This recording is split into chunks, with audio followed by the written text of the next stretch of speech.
සද්ධර්ම ශ්‍රාවක කාරුණික ගුණගරුක බෞද්ධ පින්නතුනි බොහොම ශ්‍රද්ධාවෙන් යුක්තව සියලු දෙනාම සූදානම් වෙන්නේ තිලෝගුරු සම්මා සම්බුදුරජාණන් වහන්සේ විසින් දේශනා කොට වදාළ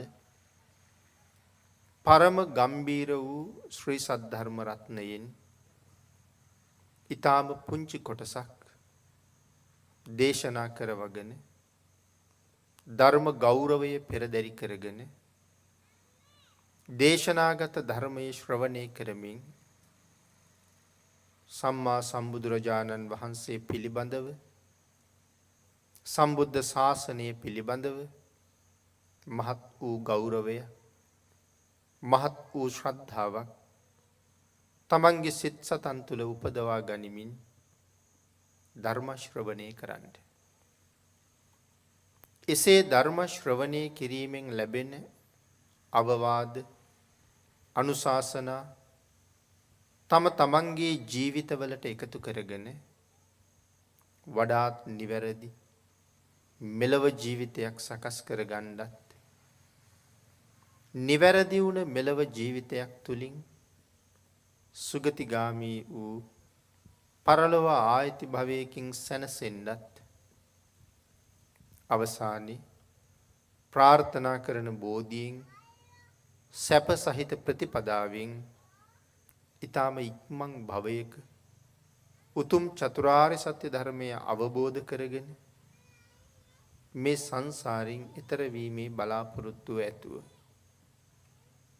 ඒ උතුම් බලාපොරොත්තු උතුම් ප්‍රාර්ථනා ඒ ආකාරයෙන්ම මුදුන්පත් කර ගැනීම සඳහා මේ සිදු කරගන්න උතුම් වූ සද්ධර්ම දානානිසංසයත් ධර්ම ශ්‍රවණානිසංසයත් විශේෂයෙන් විහාරස්ථානයේ තුල අභිනවයෙන් ඉදි කරගත්ත සධාතුක මන්දිරය ලෞතර බුදුරජාණන් වහන්සේ වෙනුවෙන් පූජා කිරීමෙන් සහ නවලෝකෝත්තර ධර්ම රත්නය වෙනුවෙන් ඉදි කළ අභිනව ධර්ම පුස්තකයේ පූජා කිරීමෙන් ලබන කුසලයත් තම තමන්ගේ ජීවිතවල තම තමන් විසින් මෙතෙක් රැස් කරගත්ත සියලුම පුණ්‍ය ධර්මයන්ුත් හේතු වීම තුලින් හේතු කර ගැනීමෙන් ඒ උතුම් බලාපොරොත්තුව ප්‍රාර්ථනාව මුදුන්පත් කර ගැනීම සඳහායි. ඒ උතුම් බලාපොරොත්තු ප්‍රාර්ථනා මේ සියලු පුණ්‍ය ධර්මයන්ගේ ආනුභාවයෙන් එලෙසින්ම සමෘද්ධමත් වේවා කියලා ප්‍රාර්ථනා කරමු. අපේ ත්‍රිපිටකයේ මජ්ක්‍ධිම නිකායේ මජ්ක්‍ධිම පඤ්ඤාසකේ රාජ වර්ගයේ සඳහන් වෙනවා අඟුලිමාල කියලා සූත්‍ර දේශනාවක්. ඒ සූත්‍රයෙන් තමයි අද ධර්ම දේශනාව සිදු කරන්න කල්පනා කළේ. පින්නතුනි අපේ බුදුරජාණන් වහන්සේ සවැත් නුවර ජේතවනාරාමේ වැඩ ඉන්න කාලේ කොසල් රජුරුවන්ගේ දනව්වේ මහා බීතියක් ඇති වෙලා තිබුණා. ඒ බීතිය තමයි අඟුලිමාල නම් මහා හොරෙක් මිනිමරුවෙක් ඒ කාලේ බිහි වෙලා හිටියා. සඳහන් කරන්නේ ඔහු කොයිතරම් ප්‍රබලද ගම්ද නොගම් කරන ලදී නියංගම් නොනියම් ගම් කරන ලදී. ගම් නොගම් කළා කියලා කියන්නේ ගම් වල මිනිස්සු ගම අතහැරලා ගිහිල්ලා නියංගම් වල මිනිස්සු නියංගම අතහැරලා ගිහිල්ලා සියලු දෙනාම ඇතුල් නගරයට ආසන්න ප්‍රදේශයේ රැස් වෙලා ජීවිත ආරක්ෂාව හොයාගෙන එක පුද්ගලයෙකුට ගම් නියම් ගම් පිටින් බය වෙලා. ඉතින් මේ කාලේ එක දවසක් මහා කරුණා සමාපත්තියෙන් ලෝක ධාතුව බලා වදාළ අපේ බුදුරජාණන් වහන්සේ මේ අංගුලිමාල නම් දරුණු මිනිමරුව දැක්කා. බුදුරජාණන් වහන්සේ අධිෂ්ඨාන කළා, කල්පනා කළා, මොහු මට දකින්න ලැබුණේ ඇයි? මම මුණ ගැහුණොත් මොහුට ලැබෙන ලාභය මොකද්ද? අපේ බුදුරජාණන් වහන්සේ මුණ ගැහුණොත් මේ දරුණු සාහසික ක්‍රියාකාරකම් වලින් මිදිලා ඊතා සුපේසල ශික්ෂාකාමී භික්ෂූන් වහන්සේ නමක් බවට පත් වෙලා මේ සම්බුද්ධ ශාසනය තුලම අති උතුම් අරහත්වය මුදුන්පත් කරගෙන මේ ශාසනයේ තේජවන්ත භික්ෂූන් වහන්සේලා අතර අග්‍රස්ථානය ලබන්න තරම් මහත් භාග්යක් තියෙන බව බුදුරජාණන් වහන්සේ දැක්කා. ඒ කියන්නේ සංසාරයේ අති දීර්ඝ කාලයක් පාරමිතා පුරාගෙන ආපු කෙනෙක් පොඩි කාලයක් නෙමේ මහා කල්ප ලක්ෂයක් තරම් දීර්ඝ කාලයක්. පදුමුත්තර බුදුරජාණන් වහන්සේගේ කාලේ තමයි ඒ පාරමිතාව පුරන්න පටන් අරන් තියෙන්නේ. අපේ බුද්ධ කාලේ වෙනකොට පාරමී පූර්ණේ වෙලයි හිටියේ. නමුත් සංසාරේ හිටියේ. ඒ නිසා භාග්‍යතුන් වහන්සේ තීරණය කළා ඔහුට මම පිහිට වෙන්න ඕනේ කියලා. ඒක බුදුරජාණන් වහන්සේගේ සිරිත. සතපුම් 100 ගානක් සතපුම් 1000 ගානක් ඈත වුණත් භාග්‍යතුන් වහන්සේ ධම් දේශනා කරාම සංසාරයෙන් එතර වෙන්න භාග්‍ය තියෙන කෙනෙක් දැක්කොත් ඔහු වෙනුවෙන් දවස් ගානක් උනත් කැප කරනවා. සතපුම් 100,000 ගණන් වඩිනවා. මොකද කෙනෙක් එතර වෙන්න තරම් සුදුසු තැනට ඇවිල්ලා නම් ඔහු එතර කළ යුතුමයි. ඒ නිසා ඔහුට පිහිට වෙන එකට භාග්‍යතුන් වහන්සේ දෙපාරක් හිතන්නේ නැහැ. ඒ නිසා ඒ තරම් දුර වඩින්නේ. ඉතින් ඒ නිසා අඟුලිමාලටත් පිහිට වෙන්න වොමනයි කියලා භාග්‍යතුන් වහන්සේ කල්පනා කළා. එතකොට මේ සූත්‍රය පැහැදිලි කරනකොට අට කතාවෙත් සඳහන් කරන කොටසක් අපි මේ කොටසත් ටිකක් සාකච්ඡා කරගෙන මේ අඟුලිමාලයන්ගේ මුල් අවධිය පිළිබඳව පොඩි දැනුමකුත් ලබාගෙනම දේශනාව ඉදිරියට ශ්‍රවණය කරමු. කොසල් රජුරුවන්ගේ එක පුරෝහිත බ්‍රාහ්මණයෙක් හිටියා භග්ගව කියලා. මේ බ්‍රාහ්මණයා විවාහකයි. ඔහුට හිටියා මන්තානි කියලා බැමිණියක්. මේ බ්‍රාහ්මණයා නිසා මන්තානි බැමිණියගේ කුසේ පිළිසිඳ ගත්ත කුමාරයා තමයි පස්සේ කාලේ අඟුලිමාල බවට පත් වෙන්නේ. සසර පිරූ පාරමිතා ඇති මහා පුණ්‍යවන්ත මේ කුමාරයා මෙලව එළිය දකින්න දවසේ ඒ නගරයේ තිබිච්ච සියලුම ආයුධ දිලිසෙන්න පටන් ගත්තා. ඉතින් ආයුධ දිලිසුන නිසා පුරෝහිත බ්‍රාහ්මණයා පුතා ඉපදිච්ච වෙලාව අරගෙන නැකතක් හදලා බැලුවා. ඇයි මෙහෙම වුනේ කියලා. ඒ නැකතට අනුව මොහු මහා දරුණු හොරෙක් බවට පත් වෙනවා. මිනිමරුවෙක් බවට පත් වෙනවා. කවුරු වුණත් තමන්ගේ පුතානේ. නමුත් මොහු දන්නවා මේ ආයුධ දිලිසුනා කියලා කියන්නේ රාජමාලිගාවේ ආයුධත් දිලිසුනාමයි කියලා. ඒ නිසා කල්පනා කළා රජු මොනවා හිතනවද දන්නේ. මම ගියහම මගෙන් මොනවා අහයිද දන්නේ නැහැ. කෝකටත් රජමාලිගාවට යන්න ඕන කියලා. පහෝදා රජමාලිගාවට ගියා. උදේම මාලිගාවට ගිහිල්ලා රජුරුවන්ගෙන් අහනවා මහරජය ඊයේ රාත්‍රිය බොහොම සුවසේ සැතපුණාද කියලා. රජ්ජුරුව කියනවා පුරෝහිත ඔබ මොනවා කියනවද? ඊයේ මහා පුදුම විපර්යාසයක් සිද්ධ වුණා. මේ මාලිගාවේ තිබිච්ච සියලුම ආයුධ දිලිසුණා. මගේ සිරියහන් ගබඩාවේ තිබිච්ච ආයුධත් දිලිසුණා. ඒක මට නරකක්ද? මගේ රටට නරකක්ද? මට මොකවත් තේරෙන්නේ නැහැ පුරෝහිත. ඉතින් එහෙම තියෙනකොට මං කොහොමද සුවසේ සැතපෙන්නේ? ඒ වෙලාවේ පුරෝහිත බ්‍රාහ්මණය කියනවා මහරජය ඔකට කලබල වෙන්න එපා. ඊයේ මගේ ගෙදර පුතෙක් ඉපදුනා. රජ්ජුරුවෝ කියන ඉතින් ඔබේ ගෙදර විතරද පුතු ඉපදෙන්නේ? තවත් තැන්වල පුතු ඉපදුනානේ. මේ රජමාලිගාවෙත් පුතු ඉපදෙනවනේ. මෙහෙම විපර්යාසයක් සිද්ධ වුණේ නෑනේ. පුරෝහිත බ්‍රාහ්මණය සඳහන් කරනවා මහරජයක ඇත්ත. නමුත් මගේ පුතා විශේෂයි. ඔහු ඉපදුනාට පස්සේ මම නැගත හදලා බැලුවා.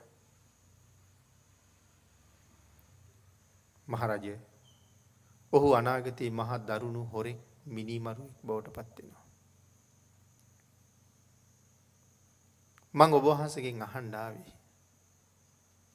ස්වාමීනි අනාගතයේ මහා කරදරයකට ඔහු ලවා මූණ පානවට වඩා නියපොත්තෙන් කඩන්න තියෙන දේ පොරවෙන් කපන තත්වයට පත් වෙනකන් ඉන්නවට වඩා මොහු දැම්ම මරලා දාන්නද කියලා. ඇත්තටම බ්‍රාහ්මණයා එන්නේ එහෙම අහන්න මිසක් රජු හා කිව්වොත් මරන්න නෙමෙයි. නමුත් රජුරෝ මොකද කියන්නේ කියලා බලන්න. රජුරන්ට කාරණාව කියන්න ඕනේනේ. ඒ වෙලාවේ රජුරෝ අහනවා පුරෝහිත තනියම හැසිරෙන හොරෙක්ද? එහෙම නැත්නම් පිරිසක් එකතු කරගෙන හැසිරෙන හොරෙක්ද? බ්‍රාහ්මණය සඳහන් කරනවා ස්වාමීනි කිසි පිරිසක් නැහැ. ඔහු තනියම හැසිරෙන හොරෙක්. ඉතින් මේ මහ විශාල රාජ්‍යයේ එක හොරෙක් මොනව කරන්නද? ඒ නිසා රජුරු සඳහන් කරනවා පුරෝහිත ඔන්න ඔය හිටපු අය. එක හොරෙක් මේ රාජ්‍යය මොනව කරන්නද කියලා. පුරෝහිත බ්‍රාහ්මණයටත් බොහොම සතුටුයි. ළමයා හංගගෙන හදන්න ඕනේ නැහැ. දැන් එලිපිටම හදන්න පුළුවන්. නමුත් ආයුධ දිලිසුණාට ඉපදිච්ච දවසේ ඒ කිසිම ආයුධයකින් කිසිම කෙනෙකුට කරදරයක් වුණේ නැහැ. ඒ නිසා අහිංසක කියලා නමක් තිබ්බා. දැන් අහිංසක ලොකුයි. සුදුසු කාලේ පුරෝහිත බ්‍රාහ්මණය කල්පනා කළා දැන් පුතාට ශිල්ප උගන්වන්න ඕනේ. තරුණ වයසට ඇවිල්ලා ඉන්නේ. ඒ සඳහා තක්සලා නුවර දිසාපාමොක් ආචාර්යවරයා ළඟට එක් කරගෙන ගියා. මේ කුමාරයා දැක්ක ගමන් දිසාපාමොක් ආචාර්යවරයාට ඔහු පිළිබඳව ඇති වුණේ පුදුමාකාර සෙනෙහසක්. තමන්ගේම දරුවෙක් දැක්කා වගේ සෙනෙහසක් ඇති වුණා. ඔහු වෙනුවෙන් කළ යුතු යුතුයකම් සත්කාර සියල්ලම කළා. ශිල්ප ඉගෙන ගන්න ගියහමත් අනිත් සියලුම ශිෂ්‍යයන්ට වඩා ශිල්ප ඥාණයෙන් ඔහු ඉහළයි. වරක් දෙවරක් තුන්වරක් පැහැදිලි කරලා කිය යුතු දේ ඔහුට එකවරයි කියන්න ඕනේ.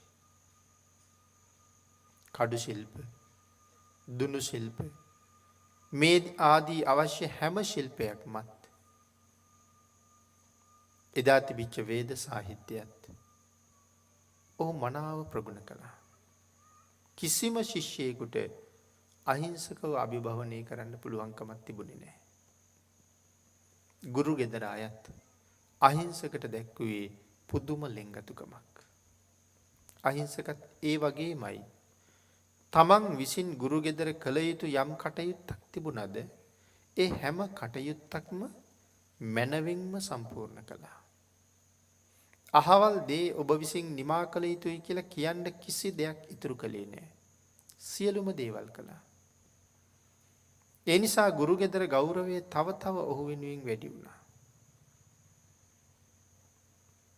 දිසාපාමොක් ආචාර්යවරයාටත් ආචාර්යවරයාගේ බිසවටත් ඔහු අම්මට තාත්තට වගේ තමයි සැලකුවේ. හැබැයි ඉතින් මොහු සම්බන්ධයෙන් ගුරු ගෙදර වැඩි සෙනෙහසක් ඇති වෙනව දකිනකොට අනිත් ශිෂ්‍යයන්ට ඇති වුණේ ඔහු පිළිබඳව පුදුම ඊර්ෂියාවක්. ඒ මොහු හැම පැත්තෙන්ම ඉහළයි. ඒ නිසා වුන් කල්පනා කළා ගුරු ගෙදර අයත් මොහුත් අතර තියෙන සමීප සම්බන්ධතාවයේ paludu කළ යුතුයි කියලා.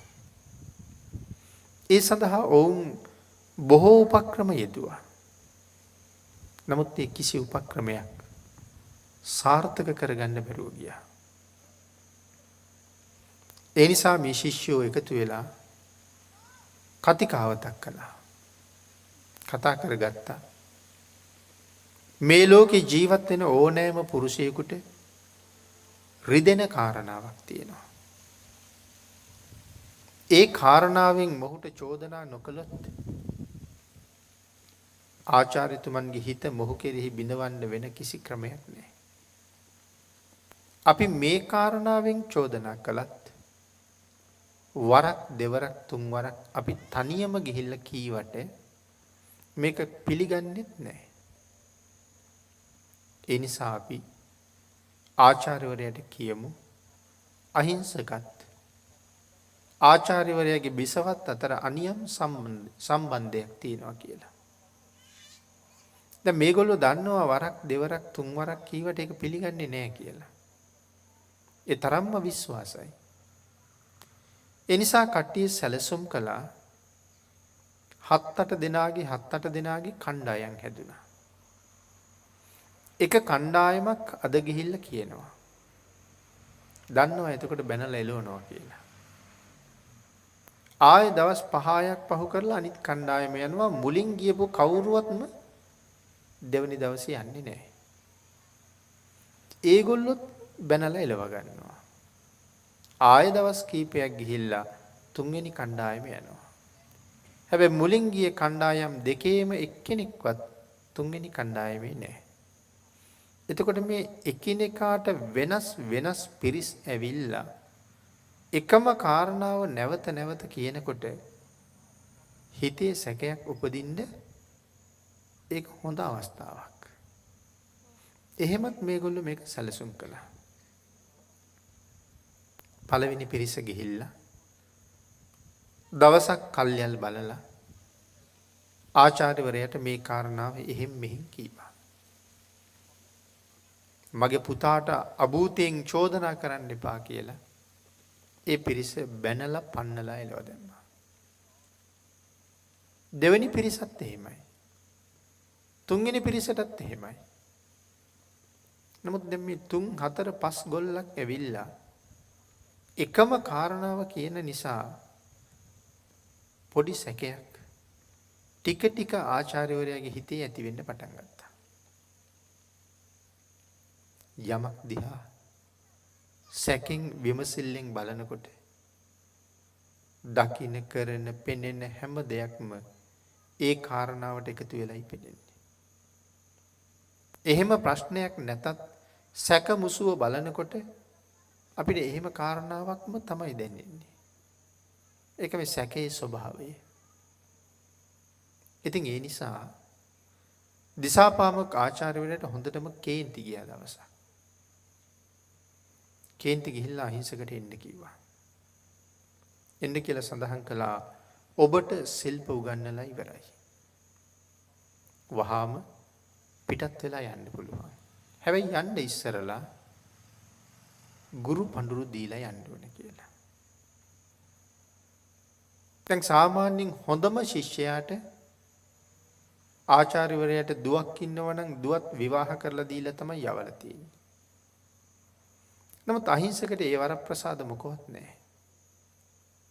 ගුරු පඬුරු දීලා යන්න කිව්වා. මොකද්ද ස්වාමීනි මට දෙන ගුරු පඬුර?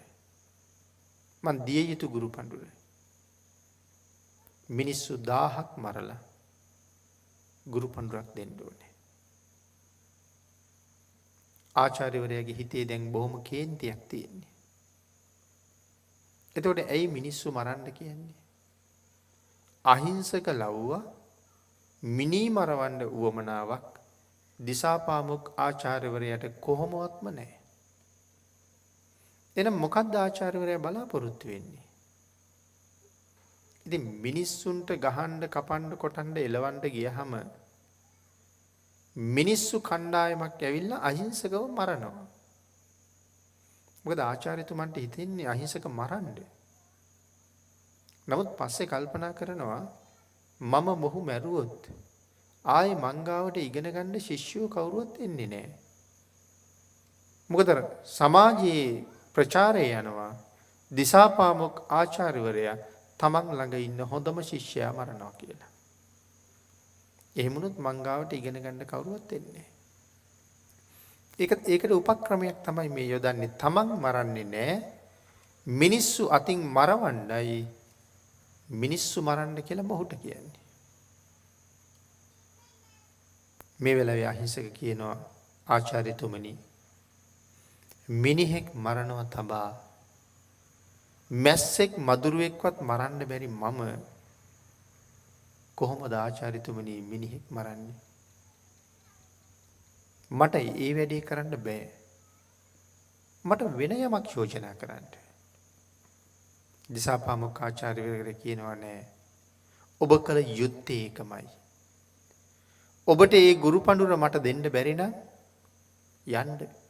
හැබැයි ඔබට ශිල්ප පිහිටන්නේ නෑ කියලා. ආන් එහෙම වචනයක් කියහම අහිංසක කුමාරයා කල්පනා කළා ආචාර්යවරයාගේ ආඥාවනේ.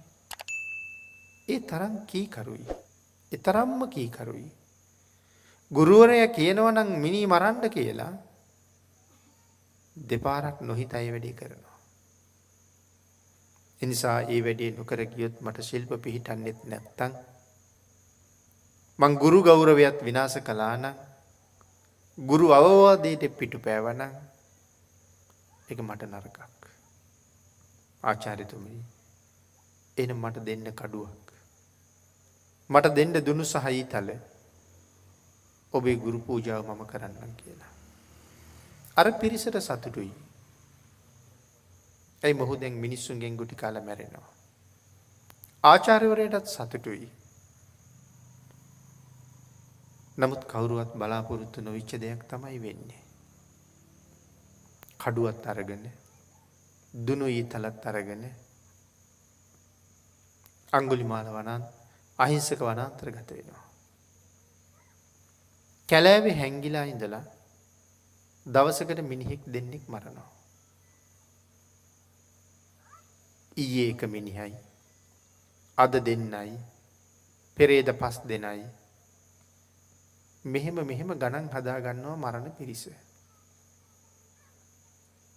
ගණන් හදාගත්තට ගණන් ටිකක් ඉහළට යනකොට අමතක වෙනවා ගන්න. මොහු ගණන් අමතක වෙන කෙනෙක් නෙමෙයි. නමුත් මේ කාලේ දැන් කරගෙන යන්නේ දරුණු පව්. ඒ නිසා ගණන් මතක නෑ කියලා සඳහන් කරනවා. ඉතින් අමතකයි දවස් කීපයක් යනකොට අමතකයි දැන් කීයක් මරලාද කියලා. ආන් ඒක නිසා තමයි මරණ මිනිහගේ ඇඟිල්ල කපා ගත්තා. එතකොට ඇඟිලි ටික ගණන් කරාම දැනට කී දෙනෙක් මරලාද කියලා දැනගත්ත හැකියි. ඒ ඇඟිලි ටික අරගෙන ගිහිල්ලා ගල් ගුහාවක හරි ගස් බෙනේක හරි කොහේ හරි හංගනවා. පහවදත් මිනිහෙක් දෙන්නෙක් කොහොම හරි මරාගෙන අර ඇඟිලි ටික ගාවට ගිහිල්ලා බලහම අනේ ඇඟිලි ටික නෑ. ඒක සත්තු කාලා. දැන් ආයෙත් මතක නෑ ගණන්. ඊට පස්සේ තමයි මරලා කපා ගන්න හැම ඇඟිල්ලක්ම බෙල්ලෙල්ල ගත්තේ. වැලක ගැට ගහලා බෙල්ලෙල්ල ගන්නවා. ඉතින් මේ මාර්ගයේ මිනිස්සු හරියට එනවා. කැලෑව හරහා තියෙන මාර්ගය. නමුත් මේ මාර්ගයේ එන හැම කෙනෙක්ම මොහු අතින් මැරුම් කෑවා. සමහර වෙලාවට පිරිසක් එනකොට කඩුව අමෝරගෙන ඔවුන් ඉදිරියට පන්නකොට කෙනෙක් දෙන්නෙක් තුන් දෙනෙක් ඔහුගෙන් මැරුම් කනකොට අනික් පිරිස දුවනවා. ඔවුන් කොහොම හරි දුවලා බේරෙනවා. ගමට ගිහිල්ලා කියනවා මිනිස්සු මරලා ඇඟිලි කපාගෙන ඒ ඇඟිලි වලින් මාලයක් හදලා ඇඟිලි මාලයක් දරාගත්ත රාක්ෂයෙක් වගේ මිනිහෙක් මේ කැලේ ඉන්නවා. ආන් ඒක නිසා තමයි අඟුලි මාලයේ කියන කතාව හැදුනේ. ඉතින් මෙහෙම යනකොට මේ පාර වල් බිහි වෙන්න ගත්තා. ඇයි මේ පාරේ මිනිස්සු එන්නේ නැහැ කවුරුවත්. ඒ භයානක මිනිමරුවෙක් ඉන්නවා. කොයි තරම් මිනිස්සුන්ගෙන් තොර වුණාද කියනවා නම් පාරේ වල් බිහි වුණා. මිනිස්සු යන්නෙම නැහැ. මුල් කාලේ සමහර වෙලාවට මිනිස්සු තනියම යන්න බය නිසා මිනිස්සු 6-7 දෙනා එකතු වෙලා ගියා. මිනිස්සු 10-15 එකතු වෙලා ගියා. මිනිස්සු 25-30-40-50 එකතු වෙලා කණ්ඩායම් හැටියට ගියා. ගියා මිසක් ආපහු කෙනෙක් නැහැ. සියලු දෙනාම මැරුම් කනවා. එතකොට මොහුට තනියම පුළුවන්ද මේ මිනිස්සු 50-60 එනකොට මරන්න? දැන් අර පිරිසගේ බලාපොරොත්තු වෙන්නේ මිනිස්සු කණ්ඩායමක් ඇවිල්ලා අහිංසක මරයි කියලා. නමුත් වෙන්නේ ඒක නෙමෙයි. අහිංසකට ඒ තරම් ශක්තිය තියෙනවද? ඒක පැහැදිලි කරන්න අට කතාවේ විස්තර කරනවා. මේ කැලෑවේ මොහුට බත් දෙන්න කෙනෙක් නැහැනේ. කෑම දෙන්න කෙනෙක් නැහැ කවුරුවත්. නමුත් ජීවත් වෙන්න මොනවා හරි කන්න ඕනේ. සතෙක් මරාගෙනම තමයි කන්නේ. එතකොට කොහොමද සතෙක් මරාගන්නේ? ඒ කාරණාව සඳහන් කරලා තියෙනවා. කැලේ තියෙන මහ ගහක් උඩට නගිනවා. එහෙම නැත්නම් උස කන්දක් උඩට ගොඩ වෙනවා. ගොඩ වෙලා හොඳට වටපිට බලනවා. මොකද මේ ඈත තියෙන වැව් වතුර කඩවල් ඇල පාරවල් දොළ පාරවල් මේ කඳ උඩට නැංගහම පේනවා. ඒ තැන්වල බොහොම නිදහසේ ආහාර අරගන්න ආපු මුවෝ ගෝන්නු ඉන්නවා. සමහරලාට ඒ සැතපුම් 3-4ක් ඈතින් ඉන්නේ. ඒ සත්තු දිහා බලලා හොඳට පේන තිවුණු ඇස් තිබිලා තියෙනවා. ඒ සත්තු දිහා බලලා තීරණය කරනවා මේ ලාබාල සතෙක්, මේ ගැබිනි සතෙක්, මේ වයසක සතෙක්. එහෙම බලාගෙන ගිහිල්ලා ඉතා තරුණ වයසේ පෘෂ්ටිමත් ගෝණෙක් එහෙම නැත්තම් මොෙක් මනාව ඉලක්ක කරගන්නවා කියලා. ඉලක්ක කරලා අර ගහ උඩ ඉඳලා හයියෙන් කෑ ගහනවා. මේ හැතක්ම 3-4ක් එහා පැත්තේ මේ සත්තු ඉන්නේ. හයියෙන් කෑ ගහනවා. ඒතර හිතන්නකෝ මේ හඬ කොහොම තියෙන්නේ නැද්ද කියලා. ඒ කෑ ගහන හඬට බයේ මේ මුවෝ ගෝන්නු වහාම හැරිලා කැලෑවට පයින්න දුවනවා. සඳහන් කරනවා ඒ දුවන දිහා බලලා අර තමන් ඉලක්ක කරගත්ත සතා කොයි පැත්තටද දුවන්නේ කියලා මනාව තහවුරු කරලා අර කන්දෙන් බිමට පැනලා වහාම ඔවුන් පස්සෙන් එළවනවා කියලා. කොයි තරම් වේගවත්ද අර මුවා කැලේට රිංගන්න කලින් දෙපයින් ඇදලා පොළොවේ ගහලා මරනවා කියලා කියන්නේ. වතුර කඩගාවේ හිටපු සතා කැලේට දුවන්න කලින් සතපුම් 3-4ක් නමුත් දුර ගිහිල්ලා පාද දෙකෙන් අල්ල ගන්නවා. ආන්ගේ නිසා සඳහන් කරනවා මෙවන් අය තමයි අජානීය පුරුෂ කියන්නේ කියලා. අජානීය කියන වචනේ කියනකොට අපිට මතක් වෙන්නේම අස්සයෝ ගැන. ඒ වුණාට සීහ සූත්‍රයේ විස්තර කරනවා අජානීයෝ 5 දෙනෙක් ගැන. සිංහ අජානීය. අජානීය සිංහයෝ ඉන්නවා. අජානීය කියන්නේ බය නැහැ කියන එකයි. හත්ති අජානීය. අජානීය ඇත්තු ඉන්නවා. අශ්ව අජානීය. අජානීය අශ්වයෝ ඉන්නවා. වෘෂභ අජානීය. අජානීය වෘෂභයෝ ඉන්නවා. පුරුෂ අජානීය. අජානීය පුරුෂයෝ ඉන්නවා. එතකොට අජානීය 5 දෙනෙක් ගැන සඳහන් කරලා තියෙනවා. එතකොට මේ තමයි අජානීය පුරුෂය. සඳහන් කරනවා දුවනවා වේගය පේන්නේ නැහැ කියලා. සීහ සූත්‍රයේ කේසර සිංහයා ගැන විස්තර කරනකොටත් සඳහන් කරන්නේ ඔහු දුවනවා කාටවත් පේන්නේ නැහැ.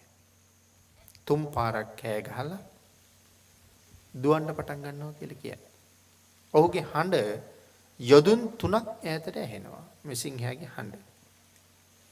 3 පාරක් කෑ ගහලා යොදුන් 3ක් දුවලා නතර වෙලා කන් දිහාගෙන ඉන්නවලු තමන්ගේ හඬ තමන්ගේ කනට එනකන්. ඒ තරම් වේගවත් කියලා සඳහන් කරනවා. ඒකට අඟුලිමාල සතපුම් 3-4ක් ඈත ඉන්න මුවෙක් දිහා බලලා කෑ ගහලා බය කරලා කැලේට පන්නලා කන්දෙන් පැනලා ඔහු අල්ලගන්න ඉතින්ට දුවනවා. ඒ තරම් මහ පුදුම කාය ශක්තියක් තිබුණ කියලා සඳහන් කරනවා. අජානීය පුරුෂය.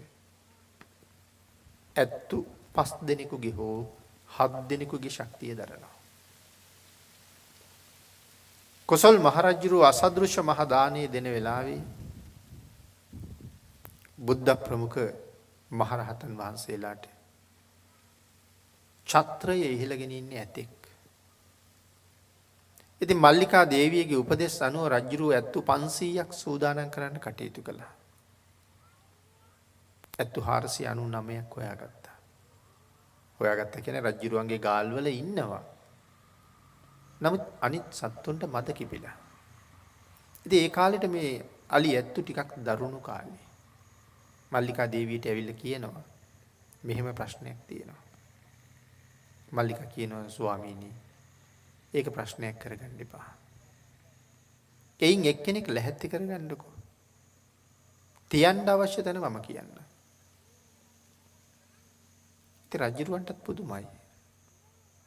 මද කිපුණු තරුණ ඇතෙක් ලෑස්ති කරගත්තා. සඳහන් කළා මහරජ ඔය ඇතාගෙන ගිහිල්ලා අඟුලිමාලයන් වහන්සේ ළඟ තියන්න. මේ දරුණු ඇතා. රජුරවන්ට නම් තාම සැකයි. නමුත් සඳහන් කරනවා අඟුලිමාලයන් වහන්සේ වැඩ ඉන්න ආසනයේ ගාවට එක් කරගෙන යනකොට වලිගේ කකුල් දෙක අස්සේ ගහගත්ත කියලා. කන්තල පාත් කරගත්ත කියලා. පින්කම ඉවර වෙලා රහතන් වහන්සේ නැගිටිනකන් ඇස් දෙකක් පියාගෙන හිටියේ කියලා. ඒ තරම් බයයි. අමතක කරන්න එපා අඟුලිමාලයන් වහන්සේ මේ ශාසනයේ තේජවන්ත භික්ෂූන් වහන්සේලා අතර අග්‍රස්ථානයේ දරන්නේ ඒ තේජස මේ තිරිසං සතාට පවා දැනුණා. ඉතින් ඒ සියලු ශක්තියින් අහිංසක සතුයි. ඉතින් මෙහෙම කර කර කොහොම හරි දැන් මිනිස්සු 999ක් මරලා. දැන් මිනිස්සු අර පාරේ යන්නේ නැහනේ. පාරේ යන්නේ නැති හින්දා පාන්දර ජාමෙට යනවා ගමට. පාන්දර 1 2 කියන වෙලාවල් මිනිස්සු හොඳට නිදා ගන්න වෙලාවල්. ආන් මේ වෙලාවට ගිහිල්ලා ගමක් විනාශ කරනවා. ගෙවල් වලට පැනලා ඉන්න සේරම මරනවා. මරලා ඇඟිලි කපා ගන්නවා. ඒකයි සඳහන් කළේ ගම්ද නොගම් කරන ලදී. ගම්වල මිනිස්සු බයේ ගම දාලා යනවා. ඊළඟට නියම් ගම් වලට යනවා මහා ගම්මාන වලට. ඒ වගේත් එහෙමයි. පවුලක් දෙකක් තුනක් හතක් අටක් කපලා කොටලා මරලා කියහම මිනිස්සු ගම දාලා යනවා. නියම් ගම් නොනියම් ගම් කරන ලදී. රට නොරට කරන ලදී කියලා සඳහන් කරනවා. ඒ නිසා දැන් ඇඟිලි බොහෝමයක් සම්පූර්ණයි. දිසාපාමොක් ආචාර්යවරයාට මේ වෙනකොට වැටහිලා තියෙන්න ඇති කාරණාව කොච්චර බරපතලද කියලා. තමන් රැවටුන බවත් වැටහිලා තියෙන්නේ ඇති. නමුත් දැන් තමන්ටවත් ගිහිල්ලා මොහු නවත්තන්න විදිහක් නැහැ. තව එක ඇඟිල්ල යෝනි. එතකොට සඳහන් කරනවා අද දවසේ අම්මා ආවත් මරනවා කියලා. හැබැයි ඒක අපේ ජනවහරි තමයි තියෙන්නේ. ඒක ධර්මයේ නෑ.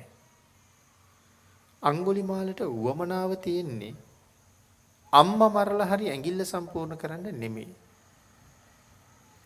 ඇඟිලි මාලය සම්පූර්ණ කරලා ගුරු පඬුර දීලා තමන්ගේ අම්මා ළඟට යන්න තමයි ඔහුට උවමනාව තියෙන්නේ. මොකද බොහෝ කාලෙකින් අම්මා තාත්තා ගාවට ගියේ නෑ. ඒ උවමනාව තියෙනවා මිසක් අම්මා මරන්නේ නෑ. නමුත් මන්තානි බැමිණිය පුතා හොයාගෙන පිටත් වෙනවා. ඒ බමුණ එක දවසක් ගිහිල්ලා කියනවා අන්න උඹේ පුතා මහ මිනිමරුවෙක් වෙලා ගම රට වනසනවා. රජුරුව දැන් පිරිසක් යවලා ඉන්නේ ඔහු අත්අඩංගුවට ගන්න. ඉතින් එහෙම කියහම අම්මනේ දරා ගන්න බැරුව යනවා. එද පුතා හොයන්න යන්න සූදානම් වෙනවා. මේ වෙලාවේ බ්‍රාහ්මණය සඳහන් කරන කතාවක් තියෙනවා. හැබැයි ඒක බුද්ධ ධර්මයේ තියෙන කතාවක් නෙමෙයි. බ්‍රාහ්මණ දහම තුල තියෙන කතාවක්. මේ ලෝකේ ඉන්නවලු විශ්වාස කරන්න බැරි අය 5 දෙනෙක්. ඒ අය විශ්වාස කරන්න හරි අමාරුයි කියලා කියන්නේ. හොරා විශ්වාස කරන්න එපා කියනවා. තමන්ගේ පුතා වුණත් හොරාම තමයි. එද හොරු පිළිබඳව විශ්වාස තියන්න එපා. රජ්ජුරු කුඩා කාලේ ඉඳලා කොච්චර ලිංගතුකමින් හිටියත් රජ වුණාට පස්සේ පෙර වැරද්දක් මතක තියාගෙන ඉඳලා හිස ගසා දාන්න පුළුවන්. ඉඳ රජු විශ්වාස කරන්නත් එපා. ඊළඟට කියනවා තනෑතිරිය. තනෑතිරිය විශ්වාස කරන්නත් එපා කියනවා. විශ්වාස නොකට යුත්තන් 4 දෙනෙක් ගැන සඳහන් කරන්නේ. ඒ තනෑතිරිය විශ්වාස කරන්න එපා කියන්නේ. මේක මම ඊයේ රැත් නිදාගත්ත තැනන්නේ කියලා අදත් ගිහිල්ලා නිදා ගන්න එපා කියනවා. මොකද සර්පයෝ එහෙම ඇතුළට රිංගලා ඉන්න පුළුවන්. එහෙනම් අදත් නිදා ගන්නවා නම් ඔසවලා බලලා ගසා දාලා නිදා ගන්න ඕනේ. ඊයේ හිටිය කියලා අද විශ්වාස කරන්න එපා. ඉතින් බ්‍රාහ්මණ ආගමේ සඳහන් කරන්නේ ඊළඟට විශ්වාස කරන්න එපා කියනවා ස්ත්‍රිය. හැමදාම එක වගේ නෑ වෙනස් වෙනවා කියලා සඳහන් කරන්නේ. ඉතින් ඒ නිසා බමුණා කියනවා යන්න එපා. පුතා වුණාට යන්න එපා දැන් ඔහු හොරෙක් කියලා. නමුත් ඒක අම්මට ඉවසන්න බෑ. ඒ නිසා අම්මා යනවා. නමුත් දැන් මොහුට ලොකු තණ්හාවක් තියෙනවනේ ඇඟිල්ල සම්පූර්ණ කරන්න. ඒ නිසා කැලෑවේ ඈත ගස්කොළන් අතර යම් ඡායාවක් සෙලවෙනවා දැක්කත් මනුස්ස සංඥාවෙන් විදිනවා. ඊට ඈතට විදින්න පුළුවන්. ඒතරම්ම දක්ෂයි. අන්න එහෙම වෙලාවක මවට කරදරයක් වුණොත් මේ පාරමිතා පුරාගෙන ආපු සංසාර ගමනට ඒක ලොකු බලපෑමක් කරන්න පුළුවන්. ඒක නිසා අම්මට කලින් බුදුරජාණන් වහන්සේ ඉස්සර වෙනවා. අම්මත් එනවා. අම්මා එන්න කලින් බුදුරජාණන් වහන්සේ ඉස්සර වෙනවා. එදා මහා කරුණා සමාපත්තියෙන් ඔහු දැකපු දවසේ උදේ කාලේ පිණ්ඩපාතේ වැඩලා දානි වළඳලා ඉවර කරලා පිණ්ඩපාතේ පවාරණය කළා කියලා සඳහන් කරන්නේ නැවත අදට ආය දානි වළඳන්නේ නැහැ. ඒ සඳහා පාත්‍රී වමනා නැහැ. පාත්‍රී තවි කිලාගෙන අපේ බුදුරජාණන් වහන්සේ පිටත් වෙනවා අඟුලිමාල කියන මිනි මරුව ඉන්න කැලෑවට. මේ පාරෙන් කවුරුවත්ම දැන් යන්නේ නැහැ පාර කැලේ වෙහිලා. හැබැයි මේ ගමනේදී බුදුරජාණන් වහන්සේ වඩින්නේ තනියම. මේක තනියම යා යුතු ගමනක්. මොකද තව කෙනෙක් එක් කරගෙන ගියොත් මේ කවුද කියන කාරණාව මිනිස්සු හඳුන ගන්නවා. ඒ හින්දා මෙවන් තනියම යන කටයුතු වලට ආනන්දයන් වහන්සේවත් සම්බන්ධ කරගන්නේ නැහැ කියලා තියෙන්නේ. තමන් වහන්සේත් ලෞතර බුදුරජාණන් වහන්සේ බව කිසිම කෙනෙකුට හඳුනගන්න ඉඩක් තියන්නෙත් නැහැ. සාමාන්‍ය ශ්‍රමණෙක් වගේම තමයි වඩින්නේ කියලා සඳහන් කරනවා. නිරන්තරයෙන් විහිදෙන බුද්ධ රශ්මියට මොකද කරන්න කියපු ප්‍රශ්නෙට සඳහන් කරනවා හැම රශ්මියක්ම චීවර ධාතුව ඇතුලේ හංග ගන්නවා කියලා. පිටට විහිදෙන්න දෙන්නේ නැහැ. ඒ ඉඳ කාටවත් අඳුරන්න බෑ මේ බුදුරජාණන් වහන්සේ කියලා. පාත්‍රෙත් තවි කෙහිලා කරේ දාගෙන සාමාන්‍ය ශ්‍රමණයෙක් වඩිනවා වගේ බුදුරජාණන් වහන්සේ අර වල් වැදුන පාර දිගේ අඟුලිමාලයන් ඉන්න කැලෑව ඇතුළට වඩිනවා. මග දෙපස ගවයෝ බලා ගන්න ගොපළු දරුවෝ ඉන්නවා. කුඹුරු වල වැඩ කරන ගොවියෝ ඉන්නවා. ඒ අය මේ මහා ශ්‍රමණයන් වහන්සේ වඩිනව දැකලා ඉතින් බුදුරජාණන් වහන්සේ කියලා දන්නේ නැහැනේ.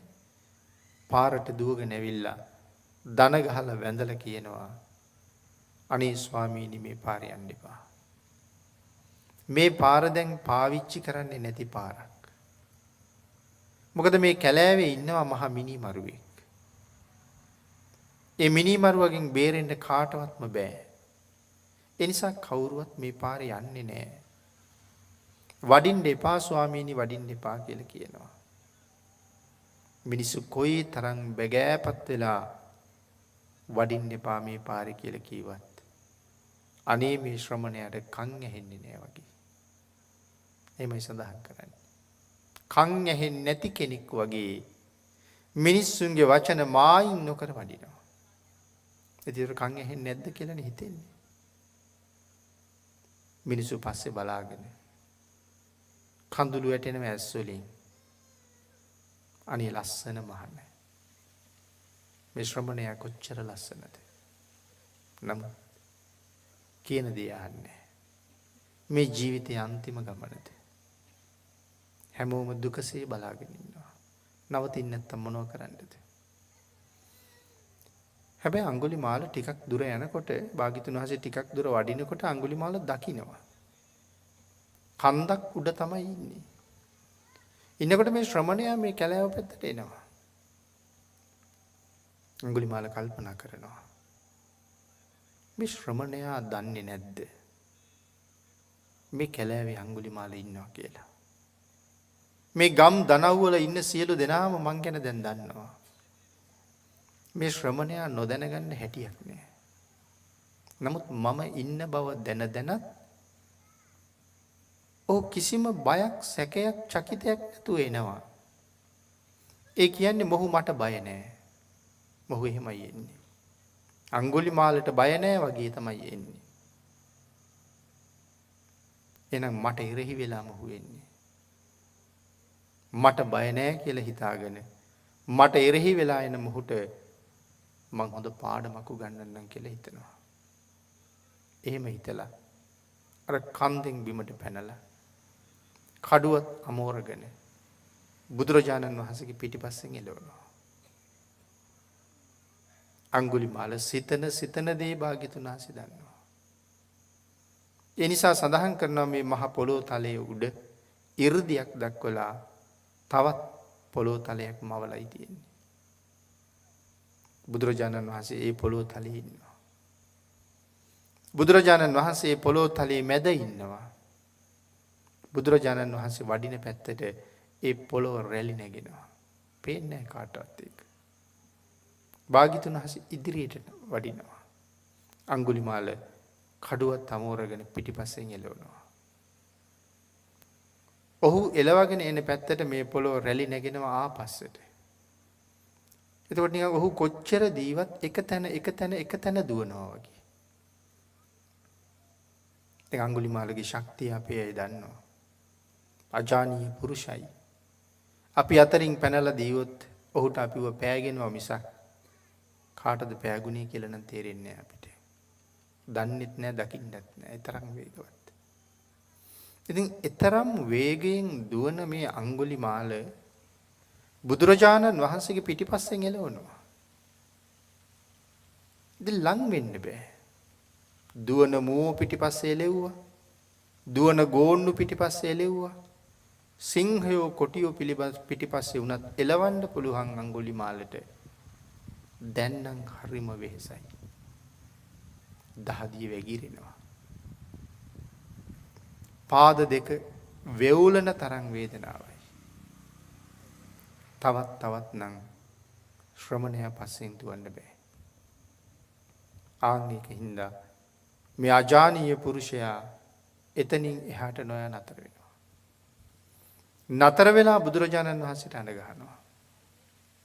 කොහොමද අඬ ගහන්නේ? තිට්ඨ ශ්‍රමණය නවතින්න ශ්‍රමණය නවතින්න කියලා කියනවා. අපේ බුදුරජාණන් වහන්සේ වඩින ගමන් අඟුලිමාලට කියනවා, අඟුලිමාල මම නැවතිලා. ත්වංච තිට්ඨ මම නතර වෙලා ඉන්නේ, ඔබත් නතර වෙන්න. ත්වංච තිට්ඨ ඔබද නතර වෙන්න. අඟුලිමාලට පුදුමෙනුත් පුදුමයි. ඇයි මේ ඔබත් නතර වෙන්න කීවටද මේ පුදුම? ඒකත් පුදුමයක් තමයි. අඟුලිමාල පුදුම වෙන්නේ ඒකට වඩා වෙනත් කාරණාවකට. ඉතින් අපි දන්නවා අඟුලිමාල හොරෙක්, අඟුලිමාල මිනිමරුවෙක්. ඒත් අඟුලිමාල දන්න තව දෙයක් තිබ්බා. ශ්‍රමණයෝ කවදාවත්ම බොරු කියන්නේ නැහැ. ඒක ශ්‍රමණයාගේ ප්‍රතිපත්තිය.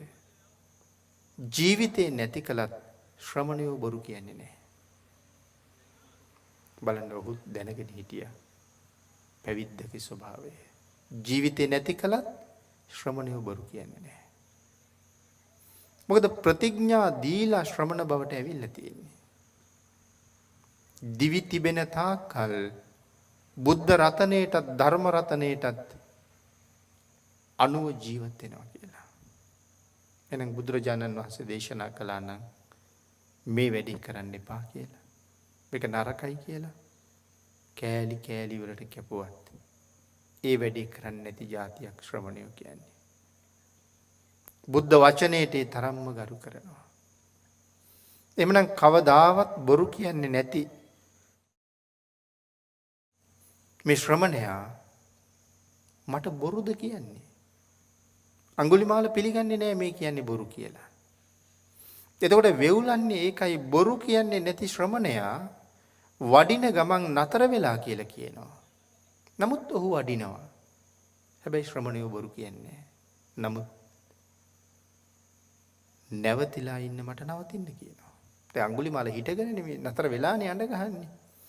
ඔහු වඩින ගමන් නැවතිලා කියනවා, නැවතිලා ඉන්න මට නවතින්න කියලා කියනවා. මොකද්ද මේකේ තේරුම? මේකට තමයි බය වෙන්නේ. සඳහන් කරන්නේ වෙවුලුවා කියලා. ඒ නිසා කල්පනා කරනවා නෑ මේක මොහුගෙන් අහලා විමස ගන්න ඕනේ. ඒ නිසා නැවත කතා කරලා අහනවා. මොකද්ද ශ්‍රමණය? නතර වෙලා ඉන්න මට ඔබ නවතින්න කියනවා.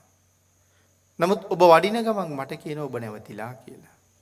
මොකද්ද මේකේ තේරුම කියලා ඇහුවා. බුදුරජාණන් වහන්සේ දේශනා කරනවා. තිතෝ අහං අඟුලිමාල සබ්බදා සබ්බේසු භූතේසු නිදාය දණ්ඩං තුවංච පානේසු අසඤ්ඤතෝසි තස්මාටිතෝ හං තුමට්ටිතෝසි. අඟුලිමාලට මේ හඬ ඇහෙන්නේ කේසර සිංහෙකුගේ සිංහනාදයක් වගේ. අඟුලිමාල කල්පනා කරනවා හිතාගන්න බැරුව. හිතෙන්නේ නැහැ. මොකද්ද මේ හඬ? හරියට කේසර සිංහේ ගර්ජනා කළා වගේ. කාගේද මේ ගර්ජනාව කියලා තමයි හැඟුණා කියලා සඳහන් කරන්නේ. කල්පනා කරනවා දැන්. මෙහෙම පුරුෂයෙක් මෙහෙම හඬ. අඟුලිමාල හිතනවා මං වැරදි නැතුව ඇති. මේ විශ්ව ධාතුවේ පහළ වුණා මහා පුණ්‍යවන්ත කාන්තාවක්. ඒ වෙන කවුරුවත් නෙමෙයි, මහා මායා දේවින් වහන්සේ කියලා උත්තමාවක්.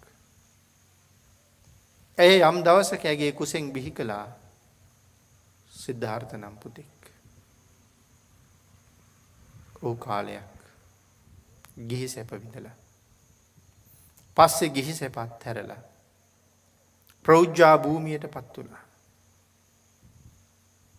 ලෞතුරා සම්මා සම්බුද්ධත්වයේ මුදුන්පත් කරගත්තා. එතකොට මේ ඉන්නේ උන්වහන්සේද? අඟුලිමාල නැවත කල්පනා කරනවා. එසේමයි. මේ වෙන කවුරුවත් වෙන්න බෑ. මහා මායාය පුත්තස්ස සිද්ධත්තස්ස සමන රඤ්ඤෝ ඒතං ගජ්ජිතං. මේ වෙන කෙනෙකුගේ ගර්ජනාවක් නෙමේ. මහා මායා දේවීන් වහන්සේගේ එකම පුත් සිද්ධාර්ථ නම් ශ්‍රමණ මහරජුරුවන්ගේ ගර්ජනාවයි මේ ඇහෙන්නේ. ඔහුට නිකන් ගත සිත වතුර දාලා නිමුවා වගේ දැනුණා. ඒතර බුදුරජාණන් වහන්සේ සඳහන් කළා අඟුලිමාල මම නැවතිලා ඔබ නවතින්න කියලා. දැන් අඟුලිමාලටත් තිබුණ ප්‍රශ්නේ තමයි නැවතිලා ඉන්න මට නවතින්න කියනවා. වඩින ගමන් ශ්‍රමණයා නැවතිලා කියලා කියනවා. ඒකේ තේරුමත් ඇහුවා. ඒ තේරුම තමයි මේ ගාථාවෙන් දේශනා කළේ. මොකද සඳහන් කළේ තිතෝ අහං අඟුලිමාල සබ්බදා. අඟුලිමාල මම හැමදාම නැවතිලා තමයි ඉන්නේ. දේශනා කරනවා සබ්බේසු භූතේසු නිදාය දණ්ඩං. මගෙන් කවදාවත් මේ ලෝකේ කිසිම සතෙකුට හිරිහැරයක් කරදරයක් පීඩාවක් මගෙන් නැහැ. නිදාය දණ්ඩං මගෙන් ඔවුන්ට දඬුවමක් නැහැ. තුවංච පානේසු අසඤ්ඤතෝසි නමුත් ඔබ නිසා සියලු දෙනාම තැති කරගෙනයි ඉන්නේ. ඔබ නිසා සත්වයන්ට මේ කාලේ මහ පුදුම කරදරයක් ඇති වෙලා තියෙන්නේ. තස්මාටිතෝහං තුමට්ටිතෝසි ආන් ඒ කාරණාවෙන් මම නැවතුණා ඔබ නොනැවතුණා අඟුලිමාල කියලායි භාග්‍යවතුන් වහන්සේ දේශනා කරන්නේ. ඒක තමයි ගර්ජනාව කියලා මෙතන සඳහන් කරන්නේ. ඒ කාරණාවෙන් මම නැවතුණා ඔබ නොනැවතුණා. එතකොට මේ කාරණාව අඟුලිමාලට විතරද වටින්නේ? ඒ මේක අපිට ගැලපෙන්නේ නැති වෙයිද? අපි හැමෝම මෙතන වාඩි වෙලා බණ අහනවා. ධර්ම දේශනා කරනවා. අපි කවුරුවත් නැවතිලාද? මෙතන නම් වාඩි වෙලා බව ඇත්ත. නමුත් දැන් මෙතන වාඩි වෙලා කොච්චර වෙලා ගියාද? මෙතන වාඩි වෙලා දැන් සෑහෙන වෙලාවක්. අපි කොහෙවත් ගියේ නැති බව ඇත්ත. ඒ වුණාට මට ජීවත් වෙන්න මේ ලෝකේ තියෙන අයිතිය මමත් හැරලා සෑහෙන වෙලාවක්. සම්පූර්ණ අයිතිය නෙමෙයි. මට මේ ලෝකේ ජීවත් වෙන්න තියෙන අයිතියෙන් දැන් පැයකට වඩා වැඩි වෙලාවක් මට අහිමි වෙලා තියෙන්නේ. එයි මං දැන් පැයක් විතර මෙතනනේ. එතකොට මට ජීවත් වෙන්න යම් පැය ගාණක් තිබ්බනම් ඒ පැය ගාණෙන් දැන් පැයක් මෙතන වාඩි වෙච්ච තැන ඉඳලා පැයකට ආසන්න කාලයක් දැන් ඉවරයි මට අහිමි. එතකොට මේ පැයක් තරම් කාලය තුල මං ඇත්තටම ඇදෙන්න ඇත්තේ කොහාටද? මනාව ධර්ම ශ්‍රවණය කර කර ඉන්නවනම් සුගතිය පැත්තට ඇදෙන්න පාර තියෙනවා. නමුත් මම සුගතියට යන්න තරම් අවශ්‍ය තව බොහෝ දේවල් මගේ ජීවිතේ පූර්ණේ කළාද? ශ්‍රද්ධාවෙන්ම හරියටම බණ අහා හිටියොත් මරණයත් එක්කම සුගතිගාමි වෙන්න පුළුවන් පෙර අකුසල් පස්සට තියලා. නමුත් බණ අහන අය අතර බණ අහනවා වගේ හිටියට කී දෙනෙක් බණ අහනවද කවුද දන්නේ නැහැ අපි. අපිට පේන්නේ හැමෝම අහනවා වගේ. අභිඥාවක් තියෙන කෙනෙක් එවන් උතුමෙක් දැක්කොත් අහවලා බණ අහන බවත් අහවලුන් බණ නැහූ බවත් දන්නවා. හැබැයි අද මෙතන වාඩි වෙලා බණ ඇහුවත් ලෞතර බුදුරජාණන් වහන්සේ හොඳාකාරවම මෙතන බණ අහන පිරිසගේ නමුත් මේ අය බණ අහන අයයි මේ අය බණ අහන අයයි කියලා දන්නවා. තත දස්සිතාය තථාගතෝ කියලා කීවේ ආන් ඒක දැනගන්න බුදුරජාණන් වහන්සේට තිබිච්ච හැකියාවයි. අනන්ත සක්වල අනන්ත ජීවීන්ගේ සලායතනයන්ගෙන් ගන්න සියලුම අරමුණු බුදුරජාණන් වහන්සේ තත්පරයක් ගානේ දකින්න පුළුවන් කෙනෙක්. සර්වඥතා ඥානේ ජීවිත කාලේ කවදාවත් අපිට තේරෙන්නේ නැහැ.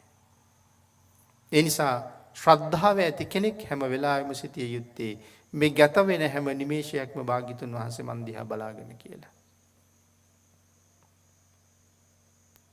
ආන්ගෙවන් මහා මුනින්ද්‍රයන් වහන්සේ හැම මොහොතකම ඉන්නේ මන් දිහා බලාගෙන නම් මං කොහොමද අකුසල් කරන්නේ? බුදුරජාණන් වහන්සේ කියන්නේ පවට සූර්යෙක් වගේ. පව අඳුරක්. භාග්‍යතුන් වහන්සේ ඒ අඳුරට සූර්යෙක්. පව් පළවා හැරලා දාන කෙනෙක්. එවන් උත්තමී මන් දිහා බලාගෙන ඉන්නකොට මට පව් කරන්න කොහොමද බෑ. ඉතින් ඒ නිසා සඳහන් කරන්නේ ඒකයි අඟුලිමාල විතරක් නෙමෙයි. අඟුලිමාලත් මොහොතක් ගානේ යදින්නේ නිරේ පැත්තට. අපිත් බුදුරජාණන් වහන්සේගේ වචනයට කීකරු නොවෙනවා නම් අපිත් මොහොතක් ගානේ යදින්නේ නිරේ පැත්තට. භාග්‍යතුන් වහන්සේ සඳහන් කරනවා මම නතර වෙලා. සංසාරේ ගමන බුදුරජාණන් වහන්සේ නතර කරලා තියෙන්නේ. ඔබත් මමත් තාම මේක නතර කළේ නෑ. නමුත් බුදුවරු ලෝකෙ පහළ වුණේ ඒ ගමන නවත්තන වැඩපිළිවෙල අපිට කියලා දෙන්න. ඒකට හික්මෙන කෙනා බුදුරජාණන් වහන්සේගේ කීකරු ශ්‍රාවකයා. එවන් ශ්‍රාවකයාට බුදුරජාණන් වහන්සේගෙන් තියෙන්නේ මහත් වූ අනුකම්පාවක්. බුදුරජාණන් වහන්සේගේ සරණ යම් දවසක ඔබට මට අහිමි වෙනවා නම් අන් එදාට තමයි ඔබත් මමත් මේ ලෝකේ අසරණ වෙන දවස. අන් ඒ නිසා ඒ සරණ තුල ජීවත් වෙන්න කීකරු වෙන්න අපි හැමෝම කල්පනා කරන්න ඕනේ. බුදුරජාණන් වහන්සේ මේ කාරණාව අඟුලිමාලයන්ට සඳහන් කළා. ඔබෙන් සියලු සත්වයන්ටම තියෙන කරදරයක්. මගෙන් කාටවත් කරදරයක් නෑ. මං ගමන නතර කළා. නමුත් ඔබ තාම ඇදෙනව නිරේ පැත්තට. ඒ නිසා ඔබ තාම ගමන නවත්තලා නෑ. මේ වචන ටික කියනකොට අඟුලිමාලට මතක් වෙනවා. ඒ බුදුරජාණන් වහන්සේ, ඒ මහා ශ්‍රමණයන් වහන්සේ මට අනුකම්පා කළාද? ඒ මහා පුණ්‍යවන්තයන් වහන්සේ මට අනුකම්පා කළාද? උන්වහන්සේ මං හොයාගෙන මේ මහා වනයේට වැඩියද? අඟුලිමාල හිතනවා චිරස්සං වතමේ මහිසෝ මහීසින්. බොහෝ කාලයකට පස්සේ ඒ මහා ඍෂීන් වහන්සේ මහා වනං සමනෝ යං පච්චුපාදී. මේ මහා වනයේට ඒ මහා ශ්‍රමණයන් වහන්සේ පිය නැගුවා. මොකටද? සෝහං චරිස්සාමි පහය පාපං සුත්වාන ගාතං ඵල ධම්ම යුත්තං. ඒ ශ්‍රමණයන් වහන්සේ මේ මහා වනයේට පිය නැගුවේ මම නිසාමයි, මම වෙනුවෙන්මයි. මහා ශ්‍රමණයන්ෙනි, ඔබ වහන්සේගේ ධර්මයේ සහිත ගාථා අහලා සුත්වාන සෝහං චරිස්සාමි පහය පාපං මං අදින් පස්සේ පව් මල අතහැරලා හැසිරෙනවා. ඔබ වහන්සේගේ ධර්මයේ නැමැති ගාථා අහලා මං අදින් පස්සේ පව් මල අතහැරලා හැසිරෙනවා ස්වාමීනි කියලා අඟුලිමාල බුදුරජාණන් වහන්සේට උත්තරයක් දෙනවා. උත්තරයක් දීලා අවන්දි චෝරෝ සුගතස්ස පාදී තස්සේවනං පබ්බජං අයාචි. අවන්දි චෝරෝ සුගතස්ස පාදී, ඒ මහා හොරා බුදුරජාණන් වහන්සේගේ පාදයෙන් වැන්දා. සඳහන් කරනවා තත්තේවනං පබ්බජං අයාචි. ආයාචනා කරනවා ස්වාමීනි මාවත් මහාන කරගන්න කියලා. සොබ්බේ පතාපේ වනපත්ත මජ්ජී. එතකොට කඩුව දුන්න ඊතල ටික ඒවා නැවත කිසි කෙනෙකුට ගන්න බැරි වෙන්න මිනිස්සුන්ට ගමන් කරන්න බැරි මහ කැලෑවල් වලට විසිකරුවා කියලා කියන්නේ. පුදුම කාය ශක්තියක් නේ. කඳු වල හෙල් වලට විසිකලා. ඒ හෙලට බහින්න බෑ කාටවත්. සමහර වනාන්තර තියෙනවා මිනිස්සු ඇතුල් වෙන්නේ නැහැ. ඒ වනාන්තර වලට කඳු හෙල් අතරට කඩුවයි දුන්නයි ඊතලයි විසික්ක කියනවා. මෙතෙක් මම මිනි මරාපු මේ කඩුව, මෙතෙක් මම ප්‍රාණඝාත කරපු මේ දුන්න, අදින් පස්සේ කිසිම සතෙකුට විරුද්ධව කවුරුවත් අතින් ක්‍රියාත්මක නොවිය යුතුයි. ඒ නිසායි මිනිස්සුන්ට ඇහිඳ ගන්න බැරුව විසිකලේ. නැත්තම් කැලේ එතනම දාලා ගියොත් කවුරු හරි ඒක අරන් ආයෙ පාවිච්චි කරන්න පුළුවන්. බුදුරජාණන් වහන්සේ බැලුවම ඔහු කොහොම පැවිදි කරන්නද? ඒහි භික්ෂු පැවිදි උපසම්පදාව ලබා දෙන්න පුළුවන්. ඒ නිසා ශාසනයේ ඒ සුවිශේෂී පැවිද්දෙන් අඟුලිමාලයන්ව පැවිදි කළා. භාග්‍යතුන් වහන්සේ ඝාතනය කරන්න හිතාගෙන කඩුවත් අමෝරගෙන බුදුරජාණන් වහන්සේගේ පිටිපස්සෙන් ආපු මහ හොරා දැන් බුදුරජාණන් වහන්සේගේ ශ්‍රාවකයා වෙලා බොහොම කීකරුව නැමි නැමි පසුගමන් කරනවා. බුදුරජාණන් වහන්සේ චාරිකාවේ වැඩලා අඟුලිමාල භික්ෂූන් වහන්සේත් එක්ක ජේතවනාරාමයට වැඩම කළා. අඟුලිමාලයන් දමනය කරන්න බුදුරජාණන් වහන්සේ පාවිච්චි කළේ වචන කීයද? මම නැවතුණා, ඔබ නැවතියා. අඟුලිමාලයන් දමනය කරන්න කියපු කතාව. මම නැවතුණා, ඔබ නැවතියා. පුරිස ධම්ම සාරථී ගුණය. ඒ වචන ටික ඇතුලේ මොන තරම් ගැඹුරක් තියෙනවද? ඒ වචන දෙක තුන ඇතුලේ මොන තරම් හරයක් තියෙනවද? අපිට බුදුරජාණන් වහන්සේ භාග්‍යතුන් වහන්සේගේ වචන කවද තේරෙන්නේද? කවද තේරුම් ගන්නද? වචන දෙකෙන් පුද්ගලයෙක් වෙනස් කරපු හැටි. එක වචනින් පුද්ගලය වෙනස් කරනවා. අර ගම් දනව් වලින් පිට වෙලා ගියපු මිනිස්සු ඇතුල් නගරේ ළඟ රැස් වෙලා රජුරවන්ට කියනවා, මහරජා අපේ ජීවිත අනතුරේ මේ මහ හොරෙක් ඉන්නවා මේ කැලෑවේ. දවසකට මිනිස්සු 100 ගණන් මරනවා. අපිට සහනයක් සැනසීමක් දෙන තුරු අපි යන්නේ අපේ ගම් දනව් වලට කියලා. කොසල් රජු විශේෂ අස්වාරෝහකයෝ 500ක් තෝරගන්නවා. කියන්නේ විශේෂ පිරිසක් අරගෙන ඒ පිරිසෙන් තමයි 500ක් තෝරන්නේ. මේ ගමන යන්න කවුරු අල්ලන්නද යන්නේ? අඟුලිමාල අල්ලන්න. අති දක්ෂ අස්වාරෝහකයෝ. රජුරුවන්ගේ බලාපොරොත්තු දෙකක් තියෙනවා. කොසල් රජුරුව කියලා කියන්නේ ජම්බුද්දීපේ මහා සටන්කාමියා කියලා හඳුන්වන්නේ. බන්දුල මල්ලයි මහා ලිලිච්ඡවි කොසල් රජුරුවයි ජම්බුද්දීපේ මහා සටන්කාමීන් තුන්දෙනා. මේ මහා සටන්කාමියා අඟුලිමාල අල්ලන්න යන්න හිතනකොට රජුරුවත් වෙවුලුවා කියලා සඳහන් කරන්නේ. ඒ හින්දා තමයි 500 දෙනෙක් ලෑස්ති කරගන්නේ. අඟුලිමාල අපි දැකලා අපිට බයි දීවොත් අස්සයන්ගේ පස් පිටේ නැගලා එලවගෙන ගිහිල්ලා අඟුලිමාල අල්ලන්න ලේසි. හැබැයි අඟුලිමාල කඩුවා මෝරගෙන අපි පස්සෙන් ආවොත් අස්සයන්ගේ පිටේ දුවගෙන ඇවිල්ලා ජීවිතේ බේර ගන්නත් ලේසි. කොහොමත් අස්සය එක්ක යන්නේ දෙපැත්තටම ගැලපෙනවා. දැන් අති දක්ෂ අශ්වාරෝහකයෝ පිරිසකුත් අරගෙන ජම්බුද්දීපේ මහා සටන්කාමීන්ගෙන් රජ වෙච්ච කෙනා පිටත් වෙනවා අඟුලිමාල අල්ලන්න. රජුරෝ යන්නේ බයේ කියලා සඳහන් කරනවා ධර්මයේ. ඉතින් අඟුලිමාලට විරුද්ධව මට නම් යන්න බෑ කියලා කිව්වොත් එහෙම රටවැසියෝ Taman ගැන තියලා තියෙන විශ්වාසයට මොකද වෙන්නේ? ඒ හින්දා Taman බය බව පෙන්වන්නත් බෑ. නමත් නොයත් බෑ. ගිහිල්ලත් බෑ. අඟුලිමාල ගැන අහලා තියෙන නිසා. නමුත් රජුරෝ බයේ පිටත් වෙනවා. මේ කර කියන්නේ යුද්ධයේ කෙල පැමිණි දනුද්දරියෝ.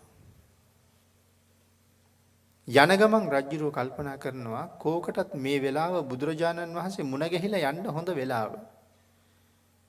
මොකද අද යන ගමනේදී මට කරදරයක් වෙනවා නම් බුදුරජාණන් වහන්සේ මතක් කළයි මහරජය ඒ ගමන යන්න හොඳ ගමනක් නෙමෙයි කියලා. එහෙම නැත්නම් මට ජයත් වෙනවා නම් බුදුරජාණන් වහන්සේ මතක් කළායි මහරජය යන්න ඒ දරුණු හොරා අල්ලගෙන මිනිස්සුන්ගේ ජීවිත බේරගන්න කියලා. බුදුරජාණන් වහන්සේ යන්න කිව්වොත් මම යනවා. මේ ගමන හොඳ නෑ කිව්වොත් ආපහු එනවා කියලා හිතාගෙන තමයි බුදුරජාණන් වහන්සේ ගාවට යන්න හිතන්නේ. ඒ නිසා යනවා රජුරු බුදුරජාණන් වහන්සේ ගාවට. ගිහිල්ලා බැහැලා බුදුරජාණන් වහන්සේ ළඟට ගිහිල්ලා වන්දනා කරනවා. රජුරුත් එක්ක ගියපු 500ක් තරම් දනුද්දරියෝ රජු වට කරලා හිට ගන්නවා. බුදුරජාණන් වහන්සේට වන්දනා කරලා රජුරු ටිකක් කතා කරනවා. කතා කරාම බුදුරජාණන් වහන්සේ අහනවා මහරජා කොහෙද යන්නේ මේ වෙලාවේ? ස්වාමීනි මගේ රටවැසියන්ට බොහෝම කරදර කරනවා අඟුලිමාල කියලා මිනිමරුවෙක්. මම පිරිසත් එක්ක එළියට බැසිසේ ඒ මිනිමරුව අල්ලගෙන ඉන්න කියලා. රජු මහා ගර්වයෙන් තමයි කියන්නේ. රාජ තේජසින් කියන්නේ හොරා අල්ලන්න යන්නේ කියලා. බුදුරජාණන් වහන්සේ අහනවා මහරජා. ඒ දරුණු හොරා මම අල්ලගෙන ආවා කියලා කිව්වොත් ඔහු දැන් මෙල්ල කරලා මංගාවේ ඉන්නවා කියලා කිව්වොත් එහෙම නැත්නම් මහරජා ඒ හොරා දැන් පැවිද්දෙක් වෙලා නම් ඔබ මොකද කරන්න කියලා අහනවා. රජුගේ තීරණය දැනගන්න එපෙයි. දැන් මහා අපරාධ ගොඩක් කරලා ඉන්නේ. මේ වෙලාවේ අඟුලිමාලයන් වහන්සේ බුදුරජාණන් වහන්සේගේ ළඟම ඉන්නවා. 이르දියක් දක්වලා තියෙන්නේ පේන්නේ නැහැ. වෙන කාටවත් පේන්නේ නැහැ. ළඟ ඉන්නවා. මහරජා මොකද කරන්නේ? මහාන වෙලා දැක්කොත් කියලා ඇහුවා. රජුරු කියන ස්වාමීනි එහෙම දැක්කොත් එහෙම මං වඳිනවා කියලා කිව්වා. මහරජා වඳිනවමද? වඳිනවා ස්වාමීනි වඳිනවා කියලා කිව්වා. ඊට පස්සේ බුදුරජාණන් වහන්සේ 이르දී අත්හැරියා. අඟුලිමාලයන් වහන්සේ පේන්නේ ඉන්නවා. නමුත් කවුරුවත් අඳුරන්නේ නැහැ. බුදුරජාණන් වහන්සේ සඳහන් කළා මහරජා මේ ඉන්නේ ඔය අල්ලන්න යන අඟුලිමාල තමයි කියලා. කෙස් රැවුල් බාලා සිවුරු පොරවලා ඊටාම සුපේශල ශික්ෂාකාමීව භාග්‍යතුන් වහන්සේ ළඟ බිම් බලාගෙන වැඩ ඉන්නවා. හැබැයි සඳහන් කරන අට කතාවේ මහරජා මේ ඉන්නේ අඟුලිමාල තමයි කියලා භික්ෂුන් වහන්සේ පෙන්නකොට රජුගේ ආරක්ෂාවට ආපු අර පිරිස තමන්ගේ ආයුධත් එතනම දාලා තමන්ගේ අස්වැයොත් එතනම දාලා පස්ස බලන්නේ නැතුව රාජ්‍යයටම දුවලා තම තමන් රැකවල්ලාගෙන ඉන්න අට්ටාල උඩ නැගලා තමයි රජ්ජුරුව කොයි කියලා බැලුවේ කියලා. භික්ෂුන් වහන්සේ දැකලත් ඒ තරම් බය වුණා නම් මෙවන් පිරිසක් කැලෑවේදී අඟුලිමාලයන්ට මුණ ගැහුණා නම් රජුට මොකෙන් මොකක් වෙයිද දන්නේ. මහා පුරුෂයෙක් නිසා රජු දිව්වේ නෑ කියලා සඳහන් කරනවා. නමුත් කුසල රජුරුව කිටි කිටි වෙවුලනවා. බුදුරජාණන් සඳහන් කළා මහරජා බය වෙන්න කාරණාවක් නැහැ. දැන් ඒ සාහසිකකම් මොකවත් නැහැ. රජුරවන්ට තරහා ගන්න බැරි තරම් පුදුමයි. කොහොමද බුදුරජාණන් වහන්සේ මේ වාගේ මිනිමරුවෙක් මෙල්ල කරගත්තේ? දැන් මේ මහා සටන්කාමියත් බය වෙලා ආපු පිරිස පැත්ත පලාතක නැහැ. ආයුධ ටිකත් එතනම බිම.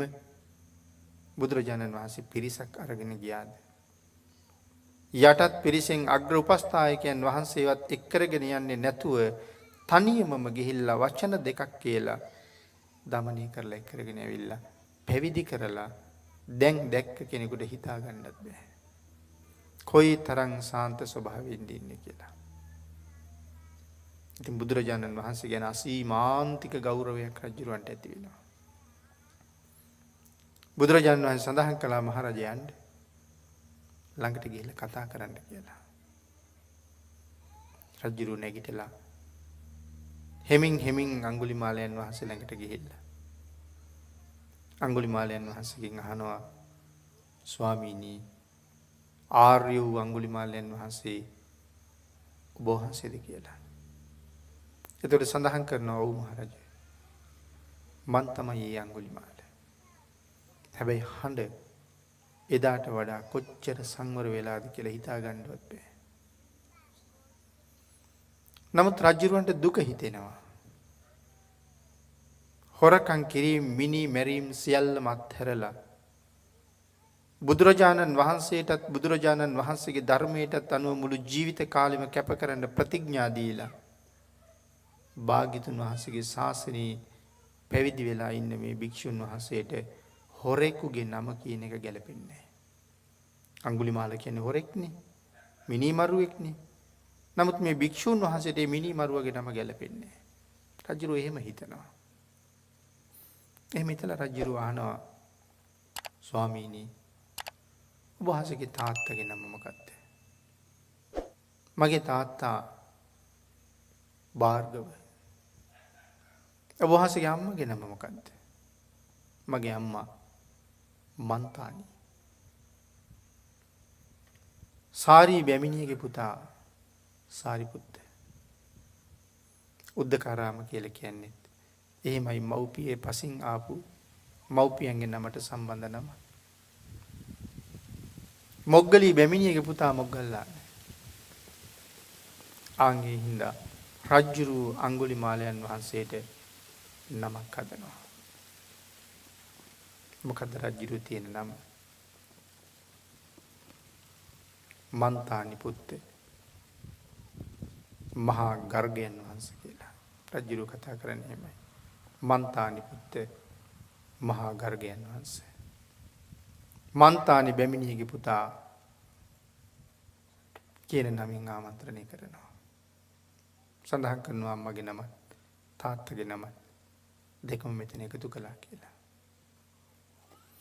එහෙම කතා කරලා අහනවා, ස්වාමීනි ඔබ වහන්සේට මොනවද අවශ්‍ය? ස්වාමීනි ඔබ වහන්සේට මොනවා හරි මේ ශාසනික ජීවිතය තුළ අවශ්‍ය නම් වෙන කිසි කෙනෙක් ගැන හිතන්න එපා. වෙන කිසි කෙනෙක් ගැන හොයන්න එපා. ඔබ වහන්සේට සිව්පසයෙන් අවශ්‍ය ඕනෑම දෙයක් මට කියන්න. මං ඒ සියල්ලම ලබා දෙන්න ඔබ වහන්සේට මගේ ජීවිතේ බැඳිලා ඉන්නවා කියලා සඳහන් කළා. උන්වහන්සේ බොහොම සෙහින් හඬින් ප්‍රකාශ කළා, මහරජේ තවම මොකුත් අවශ්‍ය නැහැ. පාත්‍රා සිවුරු සම්පූර්ණයි කියලා. සඳහන් කරනවා මේ වෙලාව වෙනකොට තවත් මුකුත් ඉල්ලන්න සූදානම් නැහැ. මේ ශාසනය සඳහන් කර බුදුතාංග 13ම දැනටමත් දරනවා කියලා. ඒ නිසායි සඳහන් කළේ පාත්‍රා සිවුරු සම්පූර්ණයි. මට වෙන මොකවත් ඕනේ නැහැ කියලා. උවමනා වුණොත් ස්වාමීනි මට කියන්න කියලා රජුරුව පිටිපස්සට එනවා. නමුත් සඳහන් කරනවා බුදුරජාණන් වහන්සේ මුලින් නම් ඇහුවා ඒ අඟුලිමාලයන් දැක්කොත් මහරජා මොකද කරන්නේ? මතක් කළා ස්වාමීනි වඳිනවා කියලා. නමුත් කොසල් රජුරුව පිටිපස්සට ඇවිල්ලා වඳින්නේ නැතුව හැරිලා යනවා. ඒ නිසා සඳහන් කරනවා මෙච්චර කතා බහ කරලා උන්වහන්සේ ගැන දැන් මෙච්චර දැනගෙනත් කොසල් රජුරුව තාමත් ළඟ දන ගහලා වඳින්න බයයි කියලා. එතකොට එහෙනම් අඟුලිමාල හැටියට ඉන්න කාලේ කොහොම තේජසක් තියෙන්නේ නැද්ද? නමුත් සම්මා සම්බුද්ධ ශාසනය තුල තේජවන්තයින් අතර අග්‍රස්ථානය ලැබනකොට උන්වහන්සේගේ තේජස එහෙනම් කොහොම වෙන්නේ නැද්ද? පාරමිතාව පළ දෙනකොට මේ ශාසනීය ආර්ය මහා සංඝය අපිට කවදාවත්ම තේරුම් ගන්න බෑ පින්නතුනි. පහවදා උදේ අඟුලිමාලයන් වහන්සේ බුදුරජාණන් වහන්සේට වන්දනා කරලා පිණ්ඩපාතේ පිටත් වෙනවා. ඒ පිණ්ඩපාතේ වඩිනකොට දකින්නවා දරුවෙක් බිහි වෙන්න ඉන්න කාන්තාවක්. දරුවා බිහි වෙන්නේ නැතුව අසීමාන්තික වේදනාවකින් පීඩා විඳිනවා. උන්වහන්සේ ඒක දැකලත් උන්වහන්සේ පිණ්ඩපාතේ වැඩියා. නමුත් මේ කවුද පිණිසිඟා වඩින්නේ? අඟුලිමාලයන් වහන්සේ. සඳහන් කරනවා එක බත් සරලුවක් දානෙට හම්බුන්නේ කියලා. මිනිස්සු දන් දෙන්න කැමැත්ත නෙමෙයි. මිනිස්සු උන්වහන්සේ එක තරහත් නැහැ. නමුත් මේ එන්නේ අඟුලිමාලයන් වහන්සේ කියන නමට බයි. අඟුලිමාලයන් වහන්සේ දකින්න කෙනා දරවල්වා ගන්නවා. දන් දෙන්නේ නැහැ කවුරුවත්. සඳහන් කරනවා එදා දහවල් කාලයේ දන් වළඳන කාලයේ මධ්‍යහනයට කලින් පිඬුසිඟා වැඩලා උන්වහන්සේ ආපහු විහාරයට වඩින්නේ හිස් පාත්‍රයෙන්මයි කියලා. බත් සරලුවක්වත් ලැබිලා නැහැ. නමුත් ගිහිල්ලා බුදුරජාණන් වහන්සේට සඳහන් කරනවා ස්වාමීනි භාග්‍යතුන් වහන්සේ මං අද පිණ්ඩපාතේ වඩින ගමනේ මම දැක්ක කාන්තාවක් විඳින දුක කෙලිස්සන්තිවත බෝසත්තා. ස්වාමීනි මිනිස්සු හරියට දුක් විඳිනවා. ඒ කාන්තාව දරුවා බිහි කරන්නයි ලෑස්තිය. නමුත් දරුවා බිහි වෙන්නේ නැහැ. ඒ අසීමාන්තික වේදනාවකින් කෑ ගහනවා. මට දුක හිතුණා කියලා. බුදුරජාණන් වහන්සේ අහනවා ඔබට දුක හිතුණද කියලා. එහෙමයි ස්වාමීනි ඒ තරම් වේදනාවක් විඳිනවා. එහෙනම් යන්න ගිහිල්ලා ඇය ළඟ නතර වෙලා මෙන්න මෙහෙම කියන්න කියලා සඳහන් කළා. මොකද්ද කියන්න කිව්වේ? යතෝහම් භගිනී ජාතෝ ජාතිය නාබි ජානාමි සංචිච්චපානා ජීවිතා වූරූපේතා තේන සච්චේන සොත්තිතේ හෝතු සොත්ති ගබ්බස්වාති. මේ වචන ටික කියන්නේ එයට ආශිර්වාද කරන්න කියලා. සත්‍ය ක්‍රියාවක් මේක.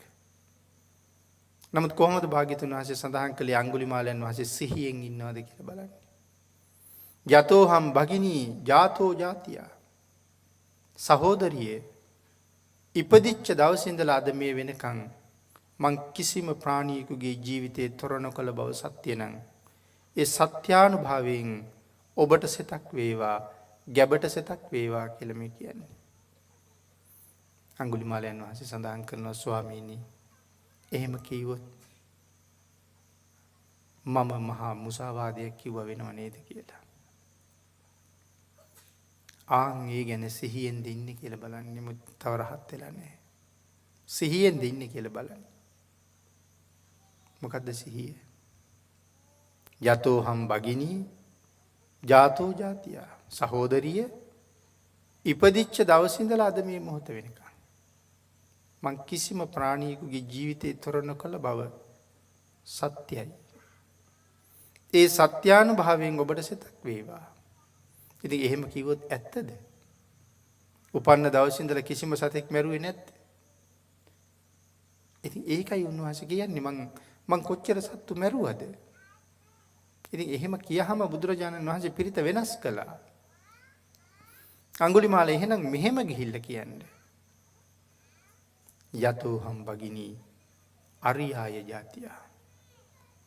නැගණිය මම ආර්ය ජාතියේ ඉපදිච්ච දවසේ ඉඳලා. ඒ ආර්ය ජාතියේ ඉපදිච්ච දවස කවද්ද? මහාන වෙච්ච දවසේ ඉඳලා අද මේ වෙනකන් කිසිම සතෙකුගේ ජීවිතේ තොර නොකළ බව සත්‍යයි. ඒ සත්‍යානුභාවයෙන් ඔබටත් ගැබටත් සතක් වේවා. අඟුලිමාලයන් වහන්සේ මේක ඉගෙන ගත්තා. බුදුරජාණන් වහන්සේට වන්දනා කළා. අර කාන්තාව දුක් විඳින තැන දැක්කා. එතෙන්ට ගියා. ඒ පිරිසට කතා කළා. තමන් වහන්සේ ගැන තොරතුරු ඔක්කොම මතක් කළා නැත්නම් මිනිස්සු බය වෙලා දුවයි. එන්න කතා කළා එයාට කිව්වා ඒ කාන්තාව යහනත් එක්ක එළියට එක්කෙන්න කියලා. මිනිස්සු විශ්වාසයෙන් එක් කරගෙන ආවා. අඟුලිමාලයන් වහන්සේට මේ වෙනකොට ආසනයක් පැනෙව්වා. උන්වහන්සේ ඒ පනවපු ආසනයේ වැඩ ඉඳගෙන බුදුරජාණන් වහන්සේ දේශනා කරපු විදිහට අර සත්‍ය ක්‍රියාව ඇය වෙනුවෙන් කළා. ඒ කිසිම දුකක් කිසිම වේදනාවක් නැතුවම දරුවා බිහි කළා. මේ පිරිත මහා කල්පයක් යනකම් බල පිහිටනවා කියලා සඳහන් කරන්නේ. කල්පාන්තය දක්වා බල පිහිටනවා. එහෙම බල පිහිටවලයි බුදුරජාණන් වහන්සේ අඟුලිමාල පිරිත දේශනා කරන්නේ. එදා විතරක් නෙමෙයි අදත් එහි සත්‍ය එහි බලය ඒ වගේමයි. අල්ප මාත්‍ර අඩුවක් නැහැ. යමෙක් සීලයක පිහිටලා අදත් මේ පිරිතෙන් පැන් ටිකක් පිරිත් කරලා දෙනවා නම් ආශිර්වාද කරනවා නම් අදත් ඒ සහනය ලබන්න එහෙමම පුළුවන්. ඒ පිරිතෙන් ප්‍රයෝජන අරගෙන සමහරලාට මවගේ ජීවිතේ නැති වෙන්න පවා තිබුණ අවස්ථාවන් වල මවත් දරුවත් දෙන්නම බේරගත් අවස්ථා සත්පුරුෂයෝ පුණ්‍යවන්තයෝ ප්‍රකාශ කරලා තියෙනවා. අගේ නිසා කල්පයක් බල පිහිටෝපු පිරිත ඉතින් කල්පයක් යනකම්ම බලය හැමම තියෙනවා. අවශ්‍ය යම් සීලයක පිහිටලා ගුණයක පිහිටලා සත්‍යයනා කරන එකයි. ඒ පිරිති තව කොටස් තියෙනවා තන් කණේ කියලා සඳහන් කරන්නේ ප්‍රකාශ කරන මොහොතෙම දරුවා ගැබෙන් මිදෙනවා කියලා. ඒතරම්ම බලවත්. ඉතින් ඒ කාන්තාවටත් ඒ පිහිට වෙනවා. ඉතින් එදා ඉඳලා අද දක්වා අඟුලිමාල පිරිතෙන් අසීමාන්තික සත්ත්ව සමුදායක් සුවය ලබනවා. උන්වහන්සේ නැවත නැවත පිණ්ඩපාතේ වැඩියා. සංසාරේ කරගත්ත කරුම තව නොයෙක් දේවල් තියෙනවා. උන්වහන්සේ සසර දුක සම්පූර්ණයෙන් නිමා කරලා හිටියත් මේ පිණ්ඩපාතේ වඩිනකොට මිනිස්සු යම් ගලක් එහෙම නැත්නම් පොළු කෑල්ලක් යම් දිහාවකට දාලා ගැහුවොත් ඒක ඇවිල්ලා වදින්නේ අඟුලිමාලයන් වහන්සේගෙන්. පිණ්ඩපාතේ වැඩලා විහාරයට වඩිනකොට හිස බිඳිලා දෙතුන් පොලකින්වත් ලේ හැලෙනවා. සිවුරේ ඉරිලා අතපය තුවාල වෙලා එහෙම තමයි ආපහු වඩින්නේ. ඉතින් හැමදාම මෙහෙමයි. ආන්ගේ නිසා බුදුරජාණන් වහන්සේ එක දවසක් ඈතින් දකිනවා ඔළුවෙන් ලේ පිරාගෙන ඇඟ තුවාල වෙලා ලේ වැක්කිරි දෙපොට සිවුර ඉරිලා පාත්‍රේ බිඳිලා අඟුලිමාලයන් වහන්සේ ආපහු වඩිනවා. බුදුරජාණන් වහන්සේ කතා කළා. බ්‍රාහ්මණය සංසාරේ මීට වඩා දුකයි. මේ අති දීර්ඝතර සංසාරයේ ඇවිදගෙන යන අතරතුරේ ඔබ විසින් රැස් කරගත් අකුසල් මෙතෙකින් නිමක් නැහැ. ඒ අකුසල් මතු ජීවිතවල ඔබව නිරේට ගෙනියන්න බලාගෙන හිටියා. අඟුලිමාලයන් වහන්සේ විතරද නිරේට ගෙනියන්න බලාගෙන ඉන්නේ. ඒ ඔබ කරපු අකුසල් මම කරපු අකුසල් මේ ජීවිතේ කරපුවා නෙමෙයි. අපි පෙර ජීවිතවල කරලා තවම විපාක දුන්නේ නැති යුවා අපිව නිරේට ගෙනියන්න බලාගෙන ඉන්නවා. වෙනත් කුසල කර්මයක් නිසා මේ ආත්මේ මනුස්ස ජීවිතයක් ලැබුණ නිසා නිරේ විපාක දිය යුතු අකුසල් ප්‍රමාණය විපාක දෙන්න හැටියක් නැහැ. නමුත් දකින්න බලන්න පුළුවන්කම තිබුණා නම් නිරයට යන්න තරම් අකුසල් කඳු අපේ පිටිපස්සේ තියෙන්නේ. පොඩි පොඩි පව් නෙමේ පව් කඳු තියෙන්නේ. මේ වෙනකොටත් අපි සියලු දෙනා මේ අකුසල් වලින් දඬුවම් ලබලා ඉන්නේ. ඒ කියන්නේ ලබලා කියන්නේ දඬුවම් නියම කරලා තියෙන්නේ. දැන් තියෙන්නේ ක්‍රියාත්මක කරන්නයි. නැත්නම් තීරණ ඔක්කොම දීලා තියෙන්නේ. අහවල් කාලේ කරපු අහවල් අකුසලයට අහවල් නිරේ මෙච්චර කාලයක් සිටිය යුතුයි. අහවල් කාලේ කරපු මෙවන් අකුසලයට මෙවන් නිරේක මෙච්චර කාලයක් සිටිය යුතුයි. තිරිසන් ලෝකේ පණුවෙක් වෙලා, ඉහිඳ මැස්සෙක් වෙලා, කෝඳුරුවෙක් වෙලා, මාළුවෙක් වෙලා, ගැඩවිලෙක් වෙලා මේ සංසාරේ මෙහෙම ආව යුතුයි. දඬුවම් ටික නියම කරලා තියෙන්නේ. අපි අච්චු ලබාපු වැරදිකාරයෝ. මෙහෙන් ඇස් දෙක පියවෙන්න විතරයි ඕනේ. මොකද දඬුවම් දැන්ටත් පමුණුවලා ඉවරයි. එතකොට අපි ඒක දැනගෙන ජීවත් වෙන්න ඕනේ. මේ ජීවිතේ හොඳ වුණත් පෙර ජීවිතේ තියෙන මං කරපුවාමනේ. දැන් බාණ්ඩ පූතිගත්ත තිස්ස භික්ෂුන් වහන්සේට වෙච්ච දේ. භික්ෂුන් වහන්සේලාත් බුදුරජාණන් වහන්සේගෙන් ඇහුවානේ ස්වාමීනි මේ ජීවිතේ රහත් වෙන්න තරම් පින් තිබිලත් උන්වහන්සේ මෙච්චර දුක් විඳියයි කියලා. ඉතින් මේ ජීවිතේ කරගත්ත පවක් නෙමෙයි. පෙර ජීවිතවල කරපුවා විපාක දෙන්න ඕනේ.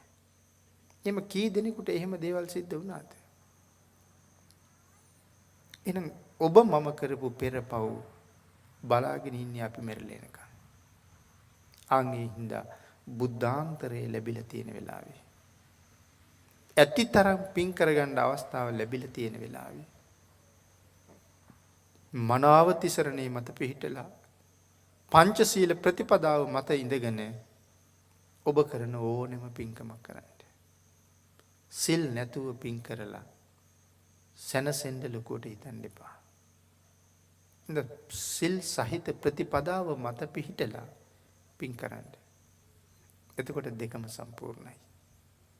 එහෙම නැති තැන අසම්පූර්ණයි. එහෙනම් තිසරණයයි පංචශීලයයි දිවිහිමියෙන් රැක්ක යුතුයමනේ. ඒ මත පිහිටලා කරන ඕනෑම පින්කමක් කරගන්න ඔබ හැම අතින්ම සම්පූර්ණයි රැකවරණේ තියෙනවා. එහෙම නැත්නම් එක පැත්තක් දියුණු වෙනවා අනිත් පැත්තෙන් පහළ වැටෙනවා. ජානුස්සෝනි ආදී සූත්‍රවල දේශනා කොට වදාළේ කෙනේ සිල් නැතුව දන් දුන්නාම සුනක වෙනවා. අශ්ව වෙනවා. ඇත්තු වෙනවා. ඍෂභ වෙනවා. අසීමාන්තික සැපක් තියෙනවා. නමුත් ජීවිතේ තිරිසන් සිල් නැති නිසා. ඉතින් එක පැත්තක් ඉහළට ආවට අනිත් පැත්ත පහළ වැටෙනවා. ඒකයි මේක සමාන්තරව අරගෙන යන්න දේශනා කළේ වදාළේ. එනං අඟුලිමාලයන් වහන්සේට සඳහන් කරනවා බ්‍රාහ්මණය කියලා සඳහන් කරන්නේ මෙතන. ඉතින් බුදුරජාණන් වහන්සේ බ්‍රාහ්මණය කියලා කතා කරන්නේ මහ රහතන් වහන්සේ නමකට. ඒ කියන්නේ මේ වෙනකොට රහත් වෙලා. බ්‍රාහ්මණය පෙර ඔබ කරගත්ත පව් ඒ පව් වලට දැන් මොකද වෙන්නේ? කවුද ඒ පව් විඳින්නේ? ඒ පව් ගෙවන්න විඳින්න කෙනෙක් නෑ. ඒ පව් වලට දෙන්නේ දැන් අහෝසි වෙන්නයි. නමුත් අහෝසි වෙන්න තියෙන පව් අහෝසි වෙන්න කලින් ඔබත් සංසාරයෙන් සදහටම සූදානම් වෙලා ඉන්නේ මේ ආත්මෙන් සංසාරයෙන් සමුගන්න. ඔබ සසරින් එතර වෙන්න කලින් ඔබ කරපු පව් උපරිමයක් ඔබට මේ ජීවිතේ විපාක දෙනවා. නමුත් බ්‍රාහ්මණය සතුටු වෙන්න මින් මත්තේ සංසාරේ කවදාවත් ජාත්‍ය ආදී දුක සතර අපාය ආදී දුක ජරා ජීර්ණ වීමේ දුක ව්‍යාධි වලට ගොදුරු වීමේ දුකක් ඔබට නැහැ. උඹ තුලින් ඒ සියලුම දුක් මේ භවයෙන් ඉවරයි. මේ සංසාරේ කොයිතරම් කාලයක් එච්චර දුක් විඳගෙන ආවද මේ ජීවිතෙන් ඒ සියලුම දුක් උඹේ ඉවරයි. ඔබේ බලාපොරොත්තු ඔබේ ප්‍රාර්ථනා සියල්ල සමෘද්ධිමත් වෙලා ඉවරයි. ඒ ගැන සතුටු වෙන්න කියලා භාග්‍යතුන් වහන්සේ දේශනා කළා. අඟුලිමාලයන් වහන්සේ තමන්ගේ ජීවිතය පිළිබඳව අප්‍රමාණ සතුටුයි. ආපු මග ඉන්න තැන උන්වහන්සේට තියෙන නිමක් නැති සතුටක්. ඒ අරහත්ත්වයේ ප්‍රීතිය මුළු ජීවිත කාලෙම උන්වහන්සේ භුක්ති විඳා. මේ ශාසනයේ තේජවන්ත භික්ෂූන් වහන්සේලා අතර අග්‍රස්ථානය ලැබලා අඟුලිමාලයන් වහන්සේ නිසි කාලේ ආයු සංස්කාරات ඇරියා. ඊට කලින් බුදුරජාණන් වහන්සේ සඳහන් කළානේ සසර කරපු සියලු කර්ම මේ ජීවිතෙන් ඉවරයි විපාක දෙන එක කියලා. ඒ නිසා උන්වහන්සේ සඳහන් කරනවා යම් තරුණ භික්ෂුවක් මේ සම්මා සම්බුද්ධ ශාසනය තුල මනාව පිහිටලා තමන්ගේ කාර්ය බුදුරජාණන් වහන්සේටත් ධර්ම රත්නයටත් අනුව දිවිහිමියෙන් සම්පූර්ණ කරන්න ප්‍රතිඥා දීලා මේ ශාසනය කටයුතු කරනවාද? පෙර පව් අතහැරලා පෙර වැරදි අතහැරලා ශාසනය තුල හික්මිලා කටයුතු කරනවාද? එවන් කෙනෙක් වලා ගැබින් මිදුන සඳක් වගේ මේ ශාසනය තුල බබලනවා කියලා. තමන්ගේ ජීවිතය උපමා කර කර මේ කියන්නේ. අඟුලිමාලයන් වහන්සේ නැවත සඳහන් කරනවා උදකං හි නයන්ති නෙත්තිකා. උසුකාරා නමයන්ති තේජන. මේ සූත්‍රයට අනුව දාරුන් නමයන්ති තච්චකා අත්තානං දමයන්ති පණ්ඩිතා උදකං හිනයන්ති නිත්තිකා. වතුර කුඹුරු වැඩ කරන අය ගොවියා ඈත තියෙන වැවේ ඉඳලා වේල් හරහා ගල් මුල් කඳු පල්ලං සියල්ලම ජයග්‍රහණය කරගෙන තමන්ගේ කුඹුරේ ලියද්ද දක්වාම අර ඈත වැවේ තියෙන වතුර ටික අරගෙන යනවා. ගොවියට පුළුවන් වුණා ඒ වතුර පාර කීකරු කරගෙන අරගෙන එන්න. තමන්ට ඕන තැනට. උදකං හිනයන්ති නිත්තිකා. උසුකාරා නමයන්ති තේජන. උසුකාරා කියලා කියන්නේ යකඩ වැඩ කරන අය. ඊටාම ශක්තිමත් තේජවන්ත යකඩ රත් කරලා ඇද කරලා තලලා නමලා තමන්ට උවමනා දේ ඒ යකඩ වලින් කරගත්තා. යකඩ බොහොම හයියයි. නමුත් යකඩ වැඩ කරන කෙනා අපිට පුදුම හිතෙන විදිහට ඒ යකඩෙන් වැඩ කරලා තියෙනවා. ඔහුට පුළුවන් වුණා ඒ යකඩ දිනන්න. දාරුම් නමයන්ති තච්චකා. ගස් කඳන් දැව ඔබ ඕන තරම් දකිනවා. ඔබ වඩුවෙකුට ගෙනහිල්ලා දෙනවා ලී ටිකක් මට හදලා දෙන්න ලස්සන ඇඳක්. ඔබ ගෙනහිල්ලා දුන්නේ රළු ලී ටිකක්. නමුත් ඔහු කපලා කොටලා යතු ගාලා මැදලා ඊටාම් මට සිලිටු රළු බවක් ඇත්තේම නැති සුව පහසු ඇඳක් අපිට හදලා දෙනවා. අර ලී තමන්ට ඕන හැටියට කීකරු කරලා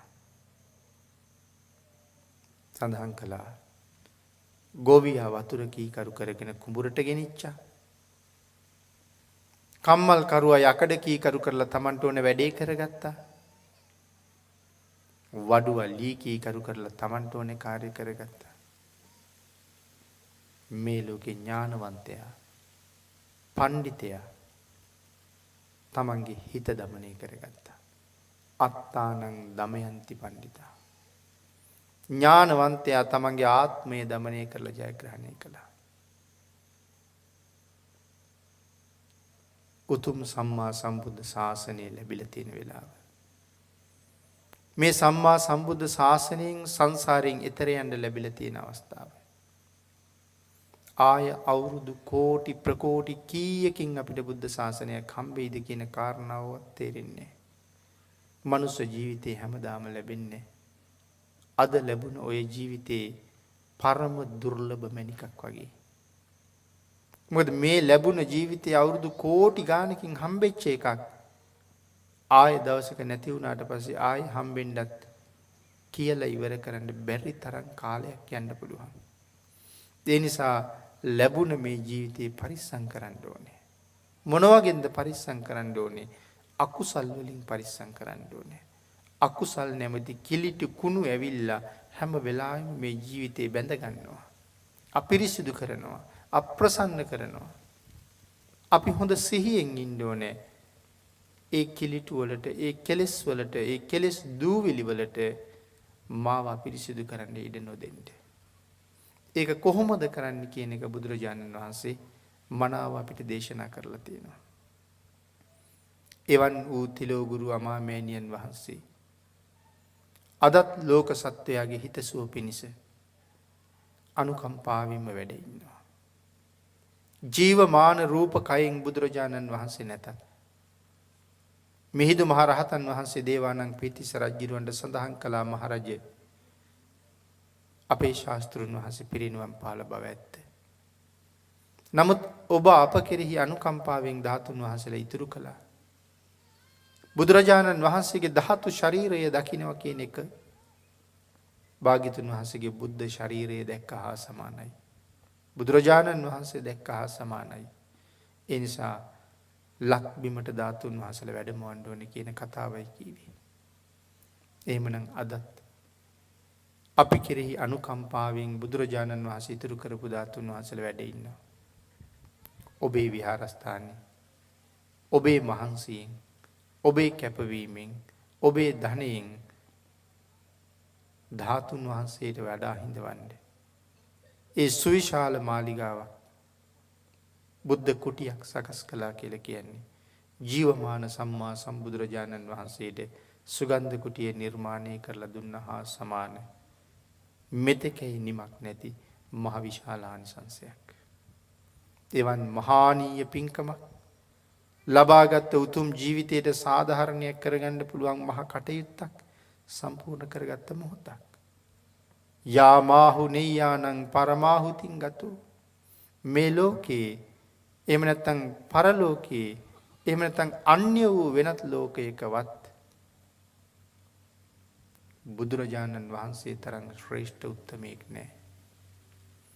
ලෞතර බුදුරජාණන් වහන්සේ වැනි අති ශ්‍රේෂ්ඨ උත්තමයන් වහන්සේ නමකට යම් කෙනෙක් කරනවා නම් යම් පූජාවක් ඒකෙන් ලැබෙන ආනිසංසයත් නිමක් නැහැ. තමන්ගේ ජීවිතයට යහපතක් කරන්න බලාපොරොත්තු වෙනවා නම් යම් කෙනෙක් ජීවිතයට සාධාරණයක් කරන්න බලාපොරොත්තු වෙනවා නම් යම් කෙනෙක් ඔහු ලෞතර බුදුරජාණන් වහන්සේටයි මුලින්ම සලකන්නේ. ලෞතර බුදුරජාණන් වහන්සේගේ එක ගුණයක අල්ප මාත්‍රයක් මේ වෙලාවේ ශ්‍රවණය කරලා හිතේ ශ්‍රද්ධාව උපදවලා ඕනෑම දරුණු පුජ්‍යලෙක් වචනයෙන් මෙල්ල කරන්න පුළුවන් ඒ තිලෝගුරු භාග්‍යතුන් වහන්සේ. නිමක් නැති අසීමාන්තික ගුණ දරන භාග්‍යතුන් වහන්සේ වෙනුවෙන් සර්වඥ ධාතුන් වහන්සේට වැඩ වාසය කරන්න මේ කුටිය අපි නිමා කළා. උතුම් ධර්මයේ දේශනා කෙරෙව්වා.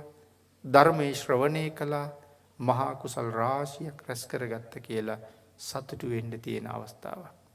ඒ සතුට භුක්ති විඳ විඳ හෙට දවසෙත් පින්කම සම්පූර්ණ කරගෙන ජීවිතයට මහත් ලොකු අර්ථයක් එකතු කරගන්න තුනුරුවන්ගේ ආශිර්වාදයෙන් ඔබ සියලු දෙනාටම ශක්තිය, ධෛර්යය, වාග්ය, වාසනාව උදා වේවා කියලා ආශිර්වාද කරනවා. දේවා නාග මහිද්దికා පුඤ්ඤන්තං අනුමෝදිත්වා චිරං රක්ඛන්තු ලෝක ශාසනං දේවෝ වස්සතු කාලේන සස්ය සම්පatti හේතුච පීතෝ භවතු ලෝකෝ ච රාජා භවතු ධම්මිකෝ.